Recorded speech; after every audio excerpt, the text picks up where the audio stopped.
Better leave it to the professionals.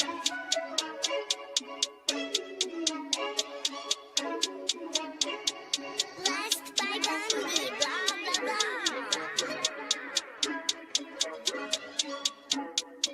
Started off with a bit, now I got coin. I see where y'all going. Been poppin' since Web 1, hella hoes on Web 2. I was living a dream, now I'm on Web 3. And it is what it seems, topping the pyramid schemes, I'm telling you. I'll sell you a percentage on Nebula. Shout out to Vince, yo, set it up. Surfing on the web and I'm shooting at 3. I've been goated when I got my G. I'm an alien boy from a different planet, yeah. So I got my drink, I'm riding in the 1920s Model T Ford. Call her Era Lord. Call me Levi, playing on the keys, boy. And I'm about to put my gloves on. If I said it, then I meant that. Yeah, I like that one, I'm about to get that. Crash that whip for the drumsticks, whiplash. I'm about to get them all. Are you with that? In a white boat, surrounded by blue. I want one, but I got a cop too. I wanna fly high in the sky, arms out wide, trying to soar from a bird's eye view. I'm on fire, Ricky, Bobby, cracking the pavement, Whitney, Bobby. I'm a Saki bomb, Hiroshima, Nagasaki. Bruce Wayne been a dog, and I keep it 101, cause I'm feeling kinda spotty. You sipping on some rock, and I'm sipping on octane. The only thing around my neck is the Started off with a blockchain. bit, now I got coin.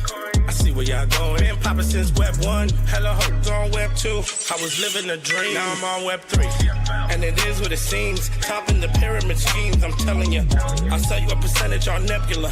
Shout out to Vince, yo, set it up. NFT, Twitter, blockchain. Seeing with the ghosts and we ballin' like LeBron James. Crypto. We can make a trade, get the memo. Refuse not falling for the FOMO. Listening to Coffee with Captain. You know we worldwide, they loco. I ain't never gonna stop rapping. Orlando, yeah, we working magic. We rocking Ethereum entities. I just went and caught me a half base. Man, I got a shout out Started to off with a Body. bit, now I got coin. I see where y'all going. Been poppin' since Web 1, hella hoes on Web 2. I was living a dream, now I'm on Web 3. And it is what it seems, topping the pyramid schemes, I'm telling you. I'll sell you a percentage on Nebula. Shout out to Vince, yo, set it up. Freaking the mood to choose one, but they got knowledge to move, son. I'm shocking in shades with my brother in suits. Yeah, them blues is coming. Even though it's hard to pick, eeny, mighty, mo, soda on the mix, no biting lips, it's time to go. Index number 1, no thumbs up, you gotta scroll. Looking at the ghost in studio, it's time to go. Had a helmet on by myself until I met a mask that wanted to have a face off. So had to bring my chainsaw, full tank of gas in the drive with my brakes off. I'm A1, but a different kind of steak sauce. Jim, welcome to Coffee with Captain. I'm Cap. Happy Wednesday, everyone. Happy July 1st. I cannot believe the year is half over, but here we are to celebrate July. It is I don't do the whole birthday month thing, but I will use it to beg and plead for support here on the show, in particular to YouTube subscribers. So if you've not yet hit that sub button over on YouTube, head over there, hit subscribe, smash the like while you're over there. Drop us a GM in the chat. Be a cool, good Coffee with Captain community member like Machiavelli and Absolute Zero, Web3 Warhead, Teacher Katie, Thomas, warming up that abstract chat. And then we're also live here on X Audio Spaces and X Video. Appreciate all the love already getting things going. You all know what to do. I don't even have to ask the real ones out there, from Machiavelli to what is Brew? What is the Brew comment? Come Trinity did it in his incredible. Come Trinity is the GOAT of Coffee with Captain memes. If you missed it, I'm going to pin it up top. It was so it's linked to yesterday's show, but it's worth the extra love.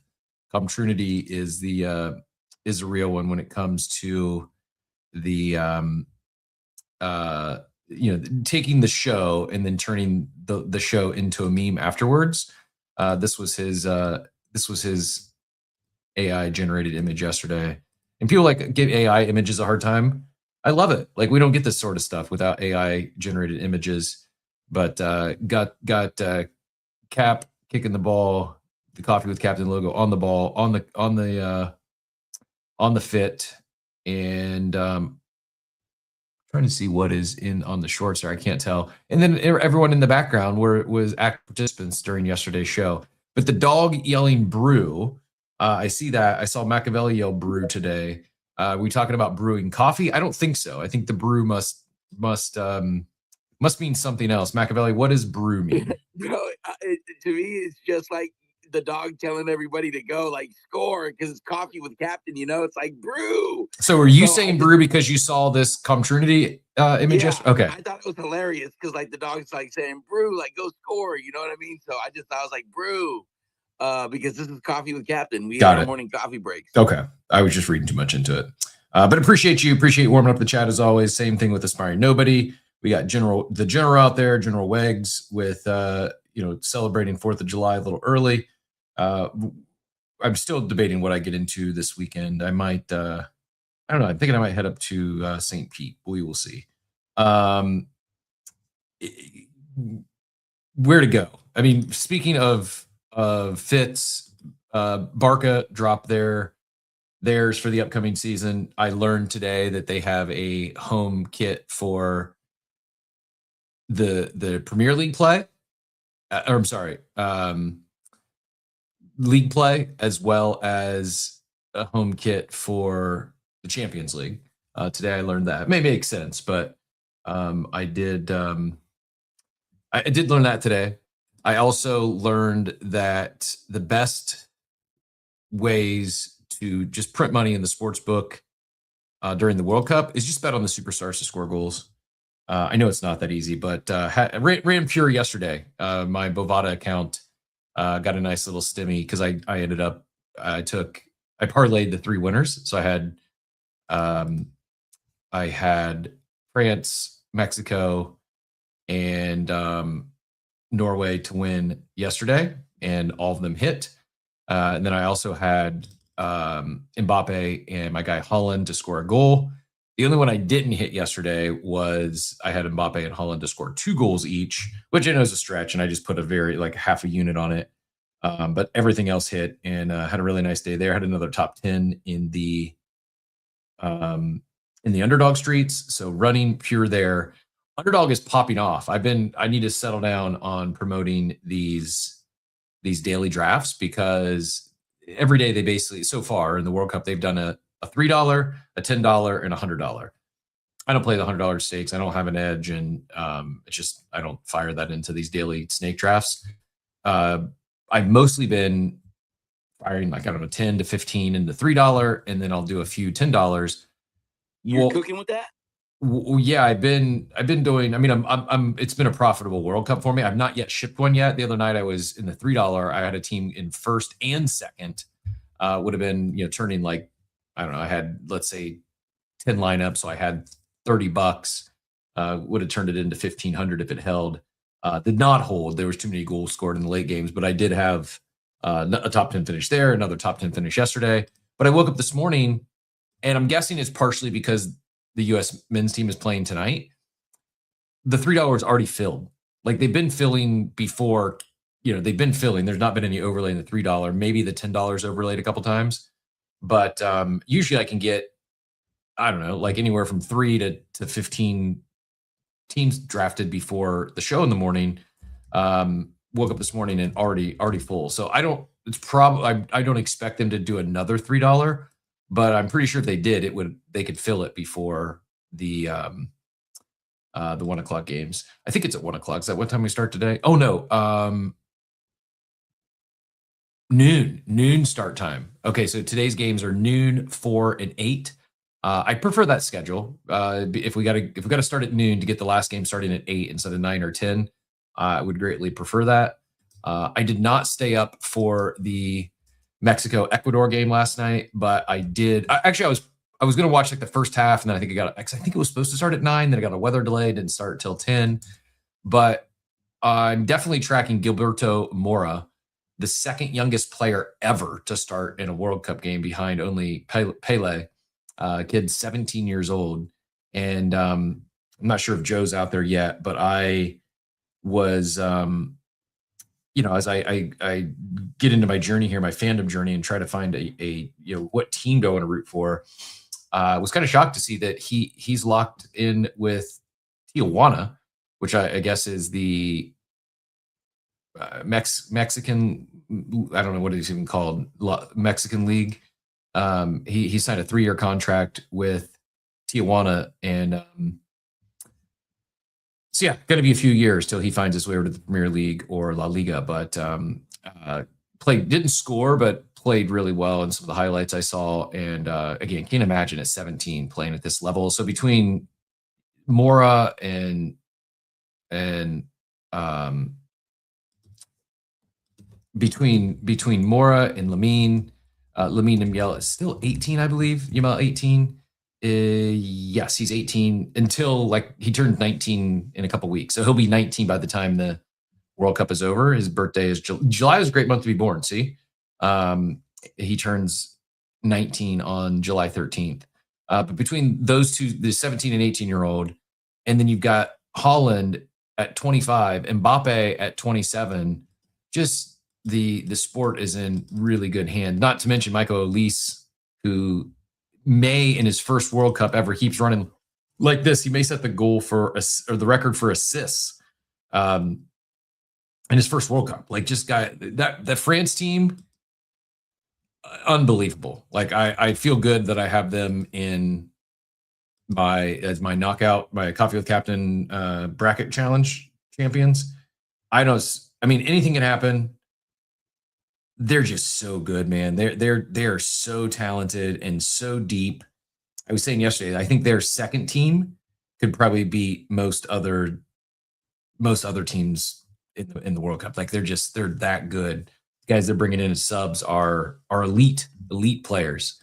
They're just loaded and playing good right now. Going to be tough to beat. And I think Argentina is probably going to be happy they're on the other side of the bracket. Maybe they'll get lucky and. Not that Spain is some pushover, but yeah, right now it's from my opinion, it is France on one tier, and then the tier down might be like Argentina, Spain, England. But yeah, France in a tier of their own by at this point, from what I'm seeing. Yeah, good luck today. Good luck to. I said it in my post this morning. I think may not even be a bold take, but I think tonight's game might be the most viewed sporting event, I think, of the year in the U.S., maybe of all time. This is, I believe, the U.S. men's first ever primetime game. They played some afternoon games and a 10 o'clock game getting here. And I think, so Fox is projecting NFL level ratings. Oh, that's if they reach the finals. I think they'll crush, maybe not Super Bowl, but yeah, they're projecting 50 million plus viewers, potentially topping both NFL conference championship games. So maybe they don't top the Super Bowl. I think I would not be surprised if there's more viewers tonight than like the NBA finals games. In addition to, the U.S. fans, the people in the U.S. for watching a primetime game, it's World Cup brings in so much larger of a audience when you add in the global nature. I was looking for some stats on the ratings. I can't find it. That's why I was trying to stall there for a bit, but yeah, just love to see it. So I guess the Turkey game, the U.S. men's Turkey game averaged 17 million viewers on Fox, second most watched English language U.S. World Cup telecast in history. And that was for a 10 o'clock game. So I think this one almost certainly tops that. And yeah, if the game after this could be like Super Bowl level. Maybe I'm way off on this, but I think definitely having a moment, and not to be the guy who didn't really pay attention to professional soccer a few weeks ago, now making it part of my personality, but I'm not the only one. I see a lot of others. Like, I think this, from my recollection, from what I remember prior World Cups, I do believe this one is like onboarding new fans. I saw, and I know people were giving Kirk Herbstreit a hard time, but I saw he put out a thread like kind of similar journey as myself in terms of, hey, what league do I follow? What team do I? And I knew a little more than Kirk did coming into it. I at least was familiar with the Premier League. but yeah, I am 17 million plus. Jay gets it. Jay gets me. 17 million plus one since I'll be awake this time. Thank you for the 8 p.m. start. I think I don't know. I guess like the last World Cup in the US, 1994, I think soccer was just so, it was not a thing in the US. It was becoming a thing. And maybe you could say, oh, the 94 World Cup like helped kick this off, helped make soccer a bigger deal. It ended up leading to, you know, stars like Beckham and eventually Messi coming to play in the MSL as they, you know, in the twilight of their careers. Maybe that happens if it wasn't for the 94 World Cup, but maybe the 94 World Cup kind of kicked things off in terms of US soccer fans, but it wasn't nearly the level. I don't remember it being nearly the level it is this year. And I think this is just sending it really into like hyperdrive. I mean, when did MLS even start? MLS was founded in 93. Oh my goodness. So it literally had just begun as a sport in the country. Like the year before the MLS was founded, and then we hosted the World Cup in 94. FIFA required the creation of a top-level professional league as a condition of hosting. That's wild. Did not know that. So it was founded in 93, but then the MLS delayed its launch to build a foundation and didn't even play its inaugural season until 96 with 10 teams. So even though it was founded in 93, they hadn't played a game yet. They hadn't had their inaugural season. We hosted the World Cup in 94, and then there's no US soccer for 2 more years until it eventually kicked off in 96. That's wild. That is wild. Yeah, Jay said, yeah, it was founded so we could host. That, I mean, it makes sense. I was not aware of that or did not remember that. I'm sure they mentioned it at the time, but I was in high school at that time. And to give you an idea, like how not a popular sport soccer was, or how it was how early it was in 94 when we hosted the World Cup. My high school, I think that was the first year we even had a soccer team. I would have been 93 or 94 was the first year we ever even had a high school team. I was in 7th or 8th grade. And then throughout my entire time there, throughout my entire high school career, it was a co-ed sport. It was, we had one team and it was co-ed. Guys and men and women played on the same high school team, same soccer team when I was throughout high school. I graduated in 99. So we got a team in 93 or 94. And then, I don't know when they ended up splitting to having 2 teams, but during my entire time there, it was a co-ed sport, which is, again, I think speaks to how non of a major sport it was. Like the major sports in the US at the time, it was very clearly NFL, Major League Baseball, and NBA, and then hockey. Hockey was, the 4th sport. Major League Soccer was like an afterthought. Hadn't even started at the time. Come to find out, but it just feels like the U.S. is like when I was a kid. Like we didn't. I'm sure people were, and where I grew up, like people weren't wearing soccer jerseys. Like like my nephew is 9 or 10. I should remember this. I think 9. My brother sent me a clip of him celebrating one of Messi's goals in his Messi jersey. Like that just and that's commonplace. Like you see, teenagers, high school kids. Yesterday, one of my girlfriend's daughter's friends came over in a Ronaldo jersey. I'm like, I don't know if we allow Ronaldo jerseys in this house.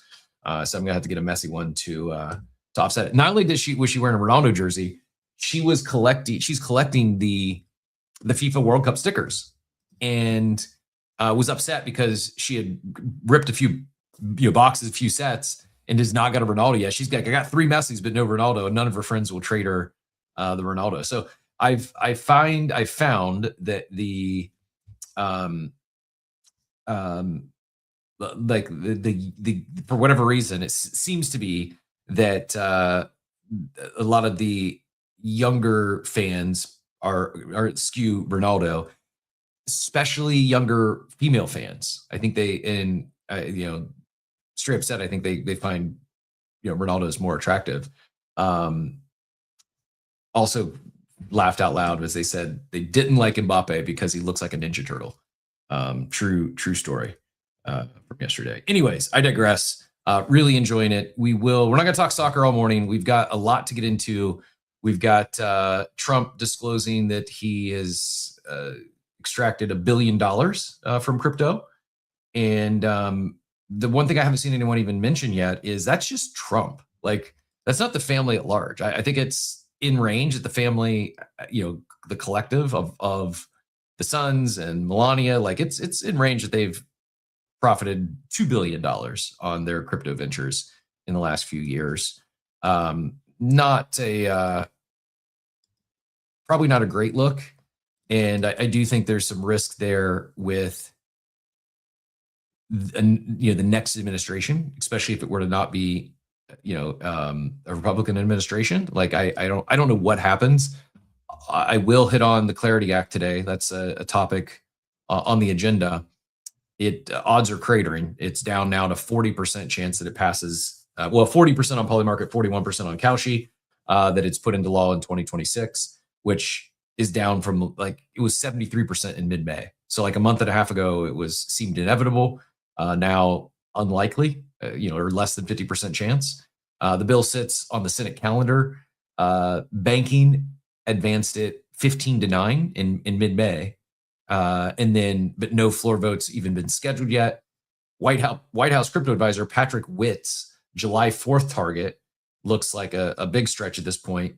Senator Loomis called a pre-recess vote possible, but a pre-July 4th vote unlikely. Three things are jamming it up. A, this isn't me saying this. This is but the first thing jamming it up is the Trump conflict of interest provision. The White House says it won't accept. To a stablecoin yield fight between the banking lobby is hammering, which is interesting to me when the banking lobby is hammering against stablecoin yield, while at the same time X is launching X money with 6% yield, which is quite frankly 6% yield with it being fully FDIC insured up to 10 million is better than most DeFi yield right now. Could you get more than 6% on your stables? Yeah, sure. But you have protocol risk, you have smart contract risk. It's not insured. So I think, if you're putting $1 million in stables to earn yield, 6% that's insured is hard to beat. And then last but not least, the law enforcement pushback on DeFi developer protections. So the real deadline is mid-August. We're in the August recess. I shouldn't say mid. I'm not exactly sure, but there's an August recess. That's the real deadline. We missed that, and it looks like most likely we'll slide into post midterm graveyard area. But I don't know. What do you think? Let me know in the chat. Do you think the Clarity Act actually gets signed in 2026? Markets are saying it's only 40% chance now. Are the traders too pessimistic, or does it look like do you think they're reading this gridlock correctly? The Trump conflict of interest clause is a genuine sticking point, and probably doesn't help that they just disclosed he's not directly related, but kind of. Any pushback related to ethics or conflict of interest, I think, is probably not helpful right now. If Clarity dies this year, then does the SEC's rulemaking just fill the vacuum anyways? Or do we think and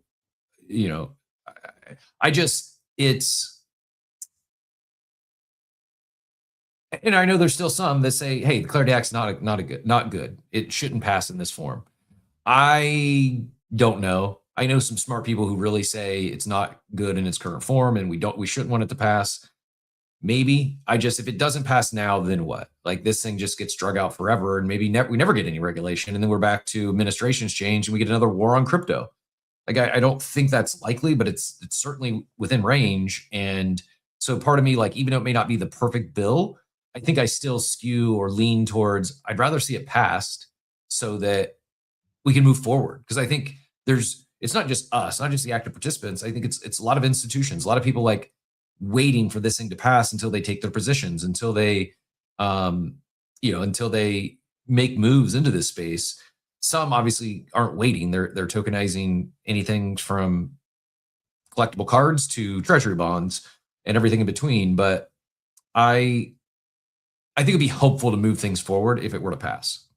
I'm saying that, acknowledging I'm willing to eat my words if it ends up passing and then ends up becoming a negative for the space at large because of the language in there. But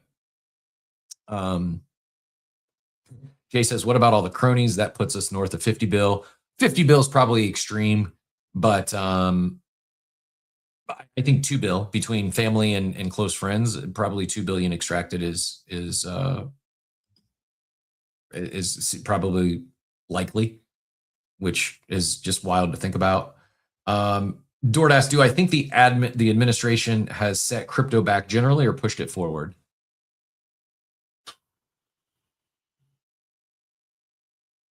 Do I think it's pushed it forward or set it back? I think, one, it may be too early to know for sure.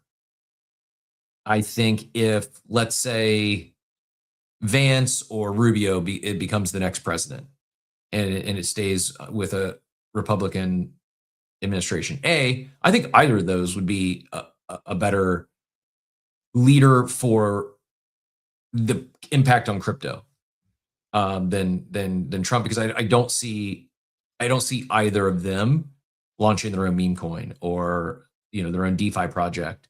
And hey, for the benefit of the doubt, let's assume everything is on the up and up. They've done everything perfectly legal. There was no favoritism played to CZ or Justin Sun or any of that for their contributions or their positions in the World Liberty Fi. Let's say everything is on the up and up. The perception is just not, and price action certainly hasn't been great. But I don't know as if you can blame current crypto price action on the administration. I think there's a world where if it's not Trump, price could be worse than what it is today. Maybe we don't get the pump we got, and things could be really bad. We were just talking yesterday, like the bear market pull down right now has only been 52%, which is a huge number, but it's nothing compared to prior cycle pull downs. I think all of this, I think it's safe to say majority of people had better expectations, whether you were, voted for Trump, didn't vote for Trump, or you're like me and just didn't vote at all. I think we probably all expected better performance. I think we probably expected some things like the Clarity Act getting pushed through, maybe the strategic reserve being started purchasing Bitcoin. I think things like that were talked about, and hey, could still happen. This stuff takes time. But if I think about, is it a net positive or a net negative? I do still think it's a net negative. When you look at everything that's being tokenized, you look at all the growth in RWAs, you look at stocks coming on chain, you look at the RWAs exploding. Not to go rehash our Keeping It Real segment brought to you by Doma, Doma.xyz. Hit the QR code up top to go check out Doma. They got smoothie.com is launching today. Actually, this is not a sponsored section. I just it's one I'm going to be, I believe, participating in. Let me. I'm actually going to go find out exactly what time that drops, because what's launching today? Smoothie.com is tokenizing on Doma today. It's live. It is live. So starting FTV was 300K, bonds at 350K. I'm pinning that up top right now. No obligation to buy. It is a token, and it could be very volatile. It could go down from here. But one thing I feel pretty confident about is it's not going to zero. Like, it's just not. I have a question. Sure. Question about this. So, because essentially, like, I understand the concept, but like, what is this being like tokenized so then it can be later sold to a company and that has smoothie.com essentially, and then like that's where the token holders reap benefits or get dividends? So yeah, that's one possible outcome, one possible benefit. Yes, when they tokenize it, it is, think of it's like a fractionalized domain, right? So they're not selling. I got to double check. I believe it's 20% of equity in smoothie.com is going to token holders. The remainder, it's somewhere between 20 and 49%. So the owners of smoothie.com, who actually had a chance of hosting on Doma on Air last week, they are, they're still in control. So they can still decide to develop smoothie.com. They can decide to sell it if they want. If they were to sell, then if they sell smoothie.com for $10 million, then and 20% of the equity was fractionalized by way of the smoothie token, then the token holders basically get their share. So let's say you have unlikely. Let's say you have half of the 20%, half of the tokens that are in the market. So you have actually effectively 10% of smoothie.com. If they were to sell it, then for $10 million, you would get $1 million, a buyout, basically. It's like a forced buyout that, again, all this is on chain. It's, they have a pretty sophisticated platform that tracks all this. But that's just one outcome as far as, that's really cool though. So like, it's like you said, it's like a forced buyout. So like if it sells, you don't have to worry about relinquishing your tokens. You're automatically going to get your profit. Yes. And between now and then, like it's a token. So you let's say, just more eyes get on Doma and this is a premium domain. There is a, you could sell your token for more than you bought it for, right? With any token, but it's also some of the utility that is different, unique to Doma, which is interesting, is actually you can. I'm trying to get it pulled up now because I'll get the exact numbers. But you can, maybe they crashed their site. I'm actually struggling getting through right now. We'll check again here in a bit. But I got on Doma.xyz, but I'm trying to launch the app and I'm having some connection issues on my end. Anyways, I digress. One of the cool things is you can stake your smoothie tokens, and one of the utilities that comes with that is a subdomain. So you could have Machiavelli.smoothie.com or what city do you live in? Houston. You could have Houston.smoothie.com, right? Like, oh, nice. Like that is just one of the capabilities of when of utility when you hold these tokens. And yeah, I don't think I'm on a VPN, so I'll check back here in a little bit. Remind me to come back to that later. But oh wow, big news in the supermarket world, business news, not necessarily tokenized. But I do have one of my close in real life friends, someone I grew up in. We would be actually the first fantasy drafts I ever did. Me and my friend Justin were drafting in the back of the church. We were drafting in the back of the church, drafting fantasy teams on, from the newspaper, and pen and paper, and tracked everything manually way back in the day. He's now an executive with Kroger. Kroger just bought, and he's in the space. So he found the space. He ended up, I was the one who onboarded him but he found the space. He picked up an MFer and has looked at some cool stuff in terms of like how blockchain technology could help. He's in the pharmacy division of Kroger, how blockchain tech could help the retail and the pharmacy industry. So some pretty cool stuff. Anyways, Kroger just bought Giant Eagle, another supermarket, few hundred locations in Northeast Ohio. Well, not more than Ohio, like Ohio, PA, maybe Michigan.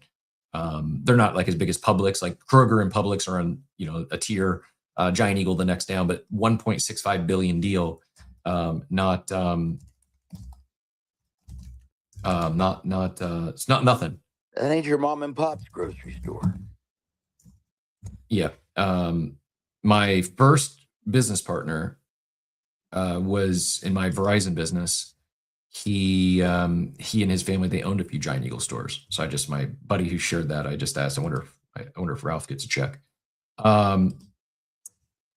We are going to be doing the football show Riss, he says, not a, TLDR, not a football post, but a football post.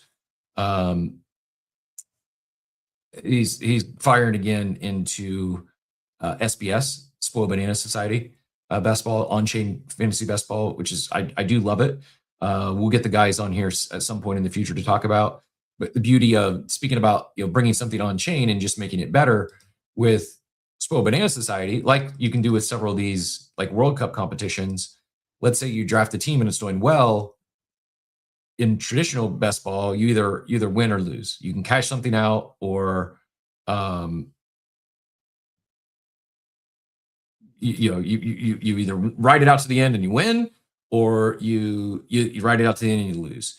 With on-chain best ball or on-chain anything in this realm, you can sell your team. It creates another opportunity for liquidity. You don't have to wait to see the binary outcome. Do I win or do I lose? I think there is a guaranteed prize pool of 100K and 25K to first place. But let's say you're in the finals and you got a 1 in 20 shot. Like, hey, maybe you don't hold out for the 25K. You sell it for 5K and book your gains. Brian just found us on YouTube. Algorithm suggested us. So thank you to everyone who was over there and smashed that like and subscribed this morning. It's working. Brian in the chat said just randomly showed up on this YouTube algorithm suggestions. You love to see it. Love to see it. Thank you all very much. We're halfway through the year and we're not halfway to our goal in terms of YouTube subs. So we'll adjust the goal. We'll bring it down to 500 is the short-term goal. We got to get the 500. 500 or bust before the end of the year, and every subscription helps over there. It does not go unnoticed. Just like I've seen several of you, I've DM'd a few people I hadn't seen around in a while, and I've seen them supporting, reposting links to the space, the reminders and stuff, like all that stuff. Even if I don't comment on it directly or DM you, I do notice it. It does mean the world to me and is greatly appreciated. 30th anniversary is loading. We had, I don't know if we talked about it on the show or after the show, but they shared there's going to be 2 U stands for. It's not what I think it stands for. Like I think a UPC in a SKU in retail, like universal product code, but Pokemon's launching 2 different packs that are each going to have 20 packs per box. Trying to see if I can find not seeing it in the BZ blog. There is a BZ blog up there, but I don't know if it was just Costco or if this is everywhere. So this says the 30th anniversary UPCs have 30 packs. What have they done? So my question was like, what does that mean when they say, what have you done? Like, is that, what have they done? Like, what have they done? Like disgusted, or, oh my God, what have they done? Like, this is going to be huge. I think it was Phonics said probably just because it's so many that they'll be very expensive. 30 packs, like usually it's not like, I don't think he said 8 to 12. So if there's 30 in these boxes, 30 packs are going to be very expensive and might price some people out. So I'm guessing you'll still be able to get, the individual, packs, or maybe they have a smaller hanger box. Maybe that's what I'm curious of. And I'm guessing I interpret this as like with this set, this box, you're also getting some dice. You're getting, basically things to, I didn't even realize this. Apparently there's dice in the game. Like if you actually play the TCG, there's dice involved in that. Can someone educate me? Do you need dice to play the Pokemon game? That is the question. I truly don't know. I kind of want to get into a TCG. Like, should I just lean into vibes and support the crypto native homies?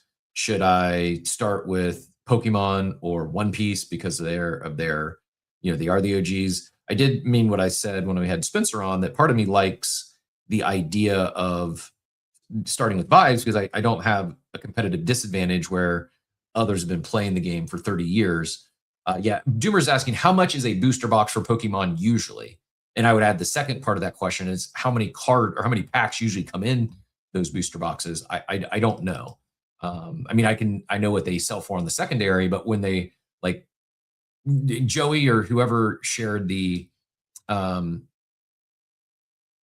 Beezy blog, I maybe add to that like what these things have sold for previously, how many was in the 25th anniversary, how many packs were in those boxes, what did they sell for? I would be curious like where it is relative to past launches, but yeah, let me know. Gary V is making a TCG with his top stickers collection. Is that speculation or is that confirmed? I wouldn't be surprised. I mean, it's such a hot market right now, and I think it's one of those things where I don't think you have to be a top 10 TCG to be successful. I think if you have an existing base, you have an existing community that's collecting and already enjoys your IP and enjoys collecting your cards and your comics, like you may as well give them something else to do with the cards and comics. I don't think it like dilutes the cards, the collector cards, but I could see how it could get a little confusing if you have non-TCG cards that are just collectibles and then you have other TCG cards. Lorcana, another TCG icon. Probably not going to go the Disney route. If I do it, it would be like Magic the Gathering, go all the way back to the one I originally played, or One Piece, Pokemon, or Vibes. I think those are my four. Maybe that should be a poll today. What TCG should I start playing? If you have any, yeah, we're going to make this a poll. What TCG should Cap start playing? Vibes, Pokemon, One Piece, or I guess Azuki, throw it in the mix, but I'm gonna go Magic. So Magic, One Piece, Pokemon, or Vibes. Poll is posted. You can vote in the chat simply by hitting 1 for Vibes, 2 for Pokemon, 3 for One Piece, or 4 for Magic. Which game should I lean into? Like really start. I'm not saying I'm going to claim to become a professional, but if I don't want to like dabble in all 4. If I'm going to build a pack and actually play, I'd like to get good, at least competitive at 1. I think Vibes is where I lean, just because, like I said, it's new. I don't have the competitive disadvantage of those that have been playing for years. Magic, I think is probably, I mean, as a non-insider, I view Magic as the best TCG in terms of one that like people really enjoy playing the game. I view Pokemon and One Piece more as collectibles than they're a game that people play. I don't remember, someone shared the number of what percentage of Pokemon collectors actually play the TCG. Was it in single digits? Am I thinking right? Like less than 10%. Does that sound right? Jay said, yeah, Gary has said multiple times that's what he's building with his cards. Interesting. Do the collectible cards, like the current set, do they have any TCG? They don't have any TCG language on it yet, do they? Like there's no like points or power-ups, or there's no like actions on today they're just collectible cards, right? I think that's accurate. I don't know. I've not been able to buy any V-Friends. I've been shut out. Although I was told that if you, part of the Topps EQL raffles is that they weight those who haven't yet won. So because I haven't won a Topps raffle, there's a better chance I get in the next one than if I had already won one.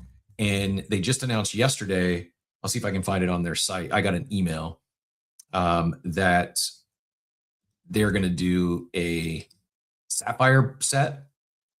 And the EQL raffle for that is going to be July 8th. July 8th. I think it's only for like an hour. I'm not seeing it right now on the top site, but I will. We'll hit on the 7th or 8th to remind everyone. And yeah, that is Yeah, I'm not seeing it anywhere on the top site yet, but I did get the email from the VeeFriends email list last night. So yeah, I'll be going for that one.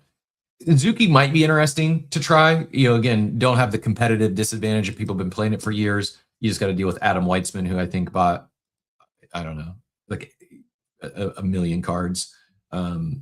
Maybe only a slight exaggeration.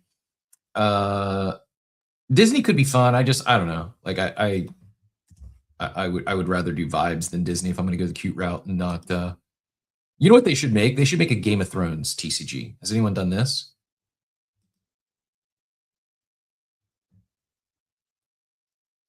Yeah, Community does have they have some awesome memes for real. Katie said she was going to make a follow post for Community today. Was scrolling through their feed and they have some awesome memes. They do. They're great memes and very, like a lot of people will create memes about whatever's happening in, the internet world at large. Community is doing that for our niche space here, and it's fun. I enjoy them every time I see one. Here's a closer look at. Sapphire is going to be a banger, says Jay. Here is a closer look at 30th celebration day and night UPCs in Mew and Mewtwo figure collections. Day and night ultra premium collections will include 29 booster packs, promo cards, a playmat, and a classic collection 3-card booster pack. Mew and Mewtwo figure collections will include 5 booster packs, figures, and promo cards. So you get a little Mew and Mewtwo figurine.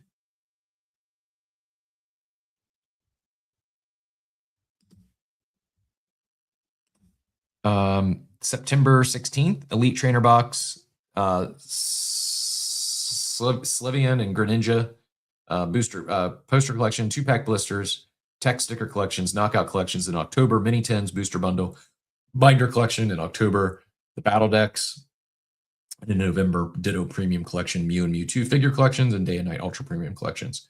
So a slow rollout for, or maybe it's not slow, but over several months, starting in September and then all the way through November. So basically 2 months of Pokemon launches as part of this 30th anniversary.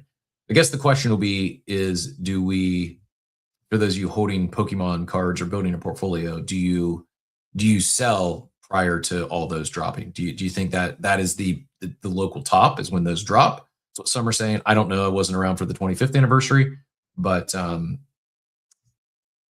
yeah, that is the big question for those that are in the space. Katie shared the Sapphire details. Thank you very much. That's helpful. Here we go. It is the EQL again is July 8th, and pre-sale details, how to buy. On July 8th, you can get in that EQL on the Topps website at 11 a.m. Eastern, and then Topps UK at 4 p.m. local time. The EQL will only last for 1 hour, and then on July 9th, Sapphire will be available in your local select card shops. Online breakers will begin opening Sapphire across platforms like Whatnot, Fanatics Live, and eBay Live and TikTok. What's in the Sapphire? Reimagines Chrome with upgraded premium cardstock, cracked ice finish, and refractive sapphire foil. Contains ultra low numbered parallels and exclusive rare inserts. Transforms base cards into highly collectible chase pieces. In the world of Topps trading cards, Topps Sapphire represents one of the hobby's most premium product lines. Topps Chrome Sapphire reimagines Chrome with upgraded presentation, cracked ice finish, and that refractive sapphire foil. Premium experience for collectors that also contains distinct parallels and exclusive inserts, combined with significantly lower print runs and low numbered parallels. It transformed every base card into a highly collectible chase card. The scarcity materials and elevated design make Topps Chrome Sapphire a highly coveted and premium collector's item. 4 cards per box, 4 cards per pack, or 4 packs per box, 4 cards per pack, and 4 numbered Sapphire parallels per box. There's 10 Sapphire edition boxes within 1 sealed case. And yeah, answering my question from earlier, there's currently no TCG language on these cards. Today they're just collectibles, but I could see them turning this into a game. Would just make sense, I think. Infinite Sapphire, you can get a very, very, very, very lucky Black Cat, Rare Robot, Adventurous Astronaut, kind warrior, and a passionate parrot. 5 VFriends characters, all new high energy poses. Those are the characters we just mentioned, and some hidden gems as well. You can see here on screen if you are looking at the live feed. Illustrated by Anthony of Planet Euphoria. The designer for VFriends' ongoing collection of 555 tees, hidden gems, showcases 5 VFriends characters through his original artwork, exclusively for the Sapphire Division. Everyone can get in that pre-sale. You just got to hit on the EQL raffle. And what I was looking for, and I haven't seen yet, is like the last one they did EQL raffle, and then the next day VFriends holders could purchase one if they wanted. Is that the same thing with this one, or is it the EQL raffle? And if you don't hit that, then you're buying at retail. The holders have a window to where they're either guaranteed one or first come first serve. Did not see it in that announcement. Doesn't mean it's not, but I would be curious if they continue to do that or not. Mike, are you aware? Is there a holder window for this Sapphire drop? I haven't read into it yet. Last year when they had the Sapphire drop, the Gift Goat holders got free boxes. Oh, wow. But now, since everything's distributed by Topps and not VFriends, I'm not sure. Yeah. Gary tries his best to get the holder stuff with this new Topps deal, but Topps is the main driver of the distribution, so it's harder for him. And all the allocation comes out of the VFriends allocation, so that Topps gives him. But I wanted to let you know, Gary's had a TCG for a few years now. I posted down. Oh, really? Yeah. The second trading card series that came out, that's the TCG game, and I put a photo in there of what one. Oh, you know what? I did do this. We've had Yeah. I want to say Over the Moon. That's not it. What's the two guys? They have a Oh show. yeah, To the Moon. To the Moon. Yeah. We've had them on, and yeah, they talked about the VFriends TCG. I think Ron.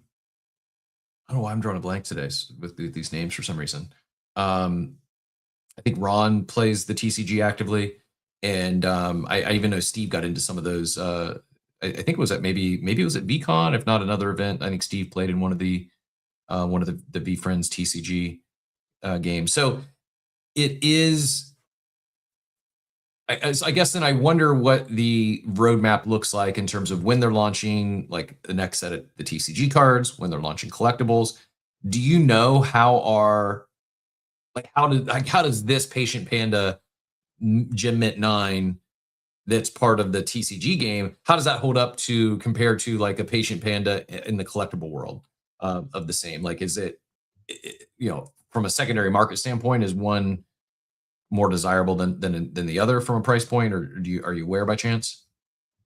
Well, there's less of them in the world. The TCG? Than say the Chrome cards. Mm-hmm. But for the most part, the collectors that I see in VFriends, they have a character that they really like, and they're maxis for that character. Makes sense. So it depends on who it is you're trying to sell it to, what the price is going to be. Makes sense. And that's a 74, which is a very high number. So it's not a bad card to play in the game, but it's score, and then you've got, I can't see what the first one is, something, then skill, and then stamina. Yeah, aura, skill, and stamina, and then a total score. Have you played the game? No, I haven't. I'm not a gamer at all, so I haven't played the game at all. But I mean, Jeremy's here. I don't know if he can pop up, but they've had regional events for the last few years. They just had one in Texas a few months ago, and I know they have a national event every year. So yeah, it happens. Web through Warhead said he's a comic nerd, so he's been picking up Magic and Marvel cards. Marvel, the new expansion deck for Magic the Gathering. That's the first I've seen that. It's pretty interesting. Yeah, Jeremy, no pressure obligations. If there's anything you want to add to that, by all means, you're more than welcome. Just curious on how the TCG comes into play, and sounds like it would be something that are going to continue to develop, and more on that in the future. Speaking of speaking of things that will continue to develop and we might get more information in the future, very cryptic post from Klanos yesterday. What does it mean? People are asking.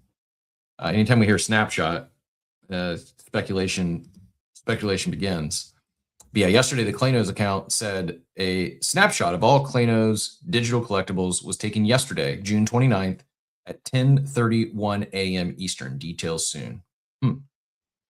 What could it mean? What could it mean? We're gonna have the team on here soon, and we will do our best to pry alpha away from them or out of them, without any promises, but we'll do our best. Looks like we did get some GameStop pricing on the Pokemon packs. Looks like got leaked. Again, the validity of it may not be real, but going from 29 up to 129. Can't see what the celebration limit 2 for the 30th celebration. I just can't see what ETB. I don't know what that would be. Tech sticker ETB. The Greninjas at 69. The knockout box at 29. Poster collection at 49. And booster bundle at 79. So that doesn't seem bad for, I guess, relative to what I was, when I first saw the post of it being people upset it might be too expensive because of just the size, having 30 packs in the box. Drew, GM, welcome. Go ahead, take it whichever direction you'd like. Dude, GameStop is selling the 30th celebration ETB for $130. Is that what that is? Like crazy to me. Crazy high or crazy low? Oh, they're taxing. Really? What do you think? Typically, so like an ETB is going to go for like $59.99, right? But even with, or you can get that from Pokemon Center. Like that's what they retail at. Even with GameStop, you can pre-order ETBs at like $89. I mean, even with 30 packs. Even with 30 packs, is the ETB the one with 30 packs in it or no? No. That's just the no, that's the one with what is that? 6 packs in it? Oh wow, okay, yeah, 10 packs. That so 10 packs like $13 a pack. Yeah, it's like a $30 extra charge for not waiting in line, having it guaranteed, going and picking it up. Everything's good, but with this one, it's $130, which is just like absolutely crazy that they're charging that to try to ride the hype of it. And that's just GameStop taxing, right? That's not even the suggested retail. That's just GameStop taxing. Yeah, it's kind of wild. Kind of wild that they. I mean, minimum advertised pricing is definitely a thing where they don't let retailers sell below, or at least not advertise a price below whatever they want MSRP. But for GameStop to be selling above MSRP is kind of wild. Usually though, I mean, more often you'll see them like forced bundles, like, oh yeah, you can buy this for retail price, but it's with the bundle that comes with this and this as well. So they're basically selling other high margin items with the packs or boxes. Go ahead, Drew. Oh, no, I was literally just going to say that. That's crazy.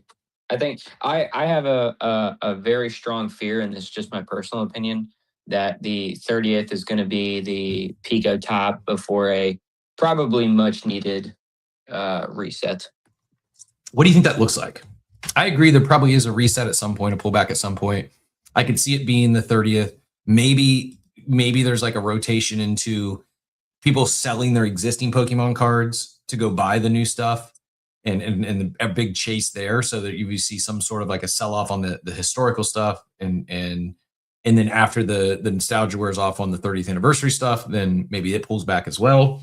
But what do you think it looks like? Are we thinking like, I know it's impossible to say exactly, but do you think like existing prices are at, within a month after the 30th anniversary they're down like 50%, or it's like my fear and I've kind of just been selling off a lot, just anticipation of this, is that the moment that it does slow down is the moment that people stop playing a lot of the gacha. And they start with that. And when that happens, that is like a domino effect to, really like quadrupling the reduction of buy pressure, because no one is, the majority of gacha games and everything else online and all that, they're just, this is insurmountable buy pressure that I don't think, in my opinion, a collection has seen to to hold, because you have to hold, or at least you should hold. Some places don't, sketchy, but I think when it does happen, it's gonna happen. Yeah, it seems like, I don't say it seems inevitable. I'm not trying to FUD Pokemon or any of these collectibles, but since the 25th anniversary and now, this Pikachu I got on screen here, it was bought for a little under $4,000 in January of 23. Last month it sold for $204,000. Like, it's just this is again, it is a Gem Mint 10, but to go from $4,000 to $200,000, a nice clean, what is that? A 50X, like, and this isn't the only, like, it's indicative of the collection at large. Like, it's ran up so much in the last few years that you would expect some sort of pullback at some point.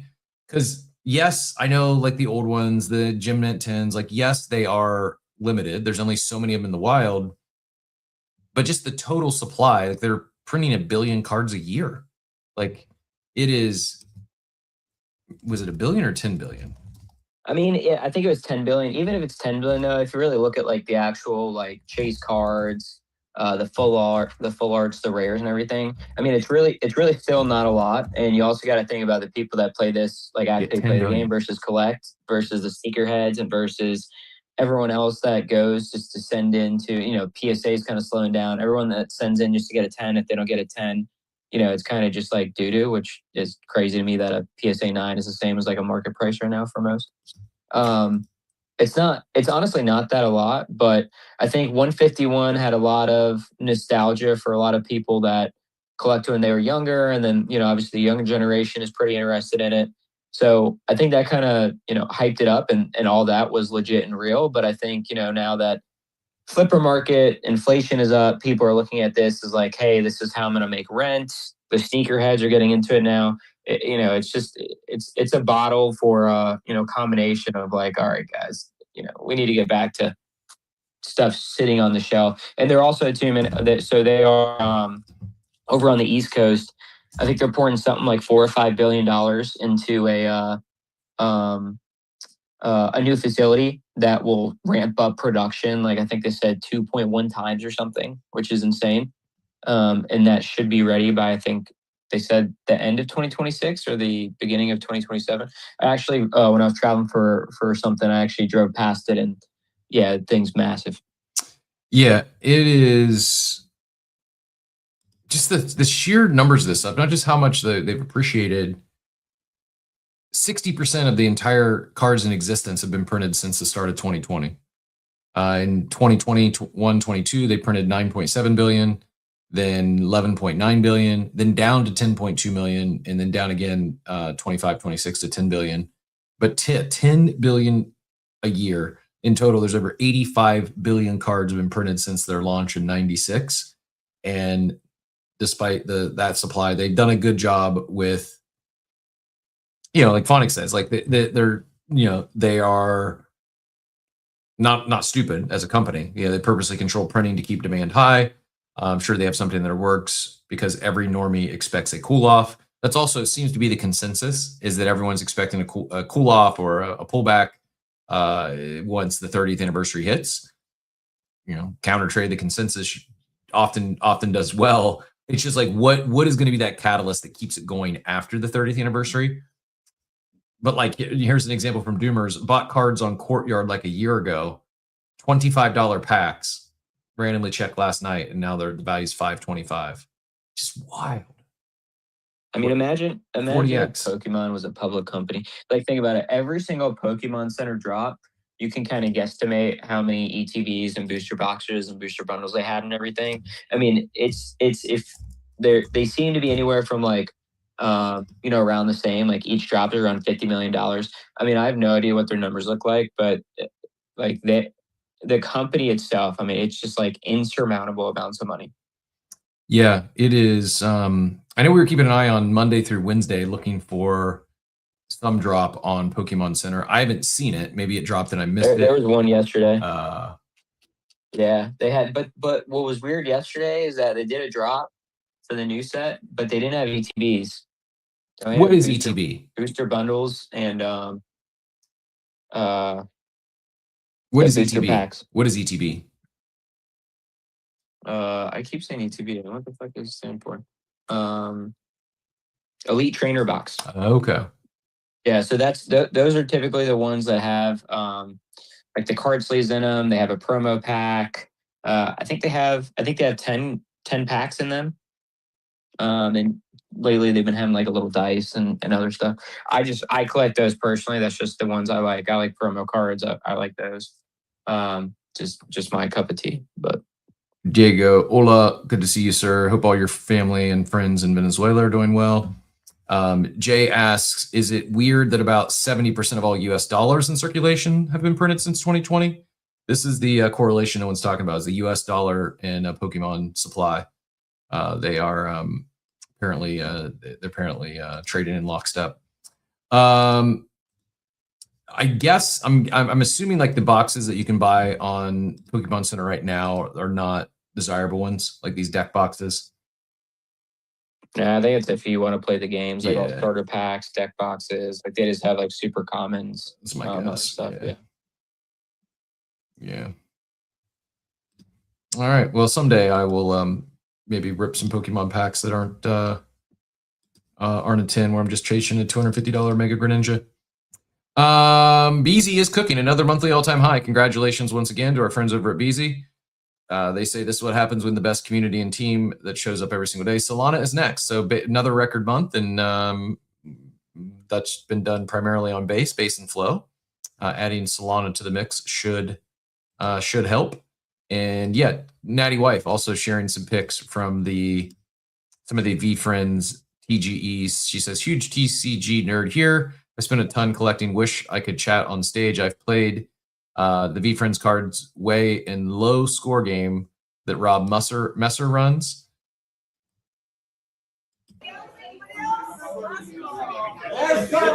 Last call. I don't know why I'm drawing a blank on Ron. My brain this morning is not fully functioning. Ron, I want to say Ron Jeremy, and I know that's not it. Please don't hold that against me. I know Natty Wife or Katie. I know you know who I'm talking about. It's gonna bug me. I'm gonna spit it out like Tourette's later. I would search Ron on X, but X search is so bad that it's not gonna show me anyone that not show me anyone that I actually can follow. Maybe my DMs. Ron Jordan. That should have been an easy one. I don't know how I can remember someone who shares the same last name, albeit spelled different. Ron Jordan, I think, is a player of VFriends TCG. Katie, did you come up to save me there and help me? I did. Ron Jordan. It's Ron Jordan. I put it in the chat, but I wanted to come up so you didn't fret over that. So Thank you very much. Yeah, Natty Wife dropped it in the War Room chat as well. Appreciate you both. That shouldn't have been that hard, especially since his last name is Jordan. But brain not functioning enough. I need more coffee apparently. it's definitely not Ron Jeremy. Yeah, definitely not. Don't Google that. Please don't Google that. Have you played I know you're big in the VFriends community. Have you played the TCG, Katie? Yes, I have. I've played in a few of the tournaments. It's a fun game. Do you have any read, or is there anything public on like roadmap? Like how, like are they introducing more sets in the future? And like how are they, the dynamic between the TCG cards and the purely collectible cards? Has there been anything publicly shared on that? I don't think there's no news about how they're rolling out anything else new, but there's been a lot of talk in the community about what they would like them to do. But right now they're focusing more on tops. I mean, it makes sense. And I'm guessing, I mean, I shouldn't guess. I have no idea the deal what they have with tops, but there's probably, I'm sort of imagine some restrictions there in terms of what they can and can't do. Tops really controls most of it. There's that very was my little guess, that yeah. VFriends has to do with tops at this point. Yeah, it was kind of my assumption. Which, hey, it's Top's world, you know. It's they you know, they're working with the largest IPs in the world minus Pokemon, and yeah, I think it's cost of doing business. If you want to play that game, you want to beat Topps Chrome, you're going to have to play by Topps rules. That just makes sense. There's just one more thing I wanted to add about Sapphire, and I know a lot of people are asking about the price. The price is going to be $425 when you enter the EQL raffle.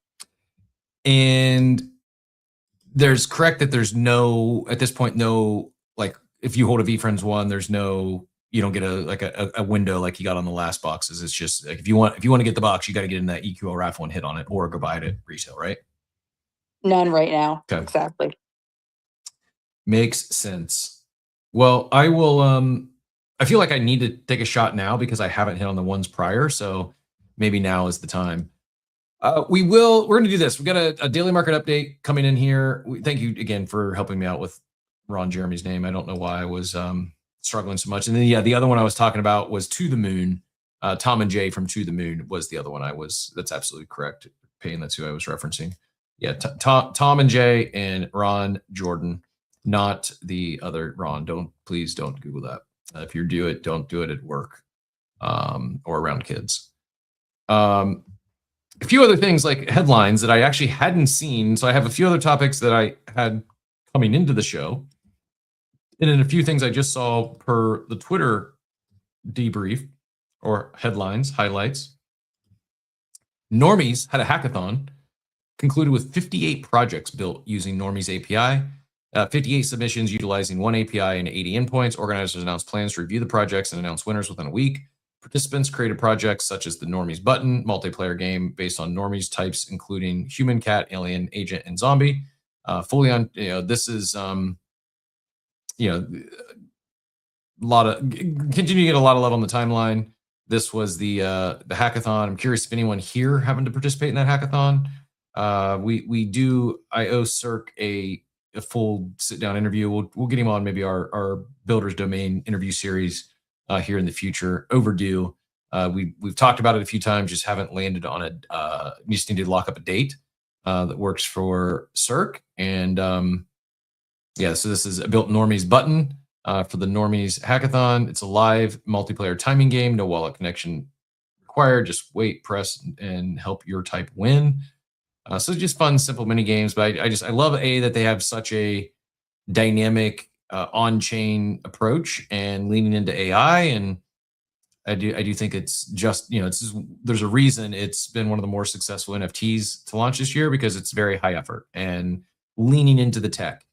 Whether you like the pixel art or not, like this is, they're showing what you can do with on-chain technology beyond just putting art on chain, and love to see it. Also, speaking of agents, OpenSea launched agents category for programmable NFTs. Highlights programmable NFTs using standards like ERC 8217 and 8257. With projects such as Normies, Signalbound leading the way. Normies, as we just talked about, pixel art collection boasts dynamic traits and a floor price around 0.4. Signalbound price hit 0.08. Mid-rising sales ties into OpenSea's agent tools and mobile app early access, signaling a shift towards NFTs as active operators, with community builders optimistic about the agentic future. Rekt also, by the way, got access to OpenSea Mobile. So if you've been waiting for an invite there, if you're holding a Rekt guy, you can verify that and download the OpenSea mobile app. I think it's Rekt Guys, Apes, Penguins. There's a few others. I don't remember all of them, but maybe Good Vibes Club. I think I saw. Speaking of Good Vibes Club, Dort, what's going on? What is I saw your post this morning in the chat. If I can find it. I know I saw it.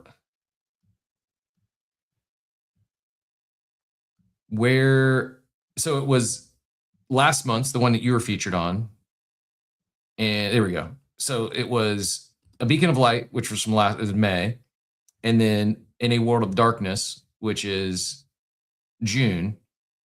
What's going on? What did they announce? Something happened, because my Beacon of Light, I'm getting bids on it. It's, I think, up significantly. I don't remember. I can't remember what actual price was on that, but I was surprised to see, like, I just bought 2 to support Good Vibes, and as love to see that you were featured there. I love how they're moving. And so I minted a couple as a sign of support, not expecting to No expectations from it. But now I saw it's pumped a bit, if I'm not mistaken, and it got me like, should I sell one of these? The top offer is 0.35. Last sale was 0.045. I'm pretty sure. What did I mint this for?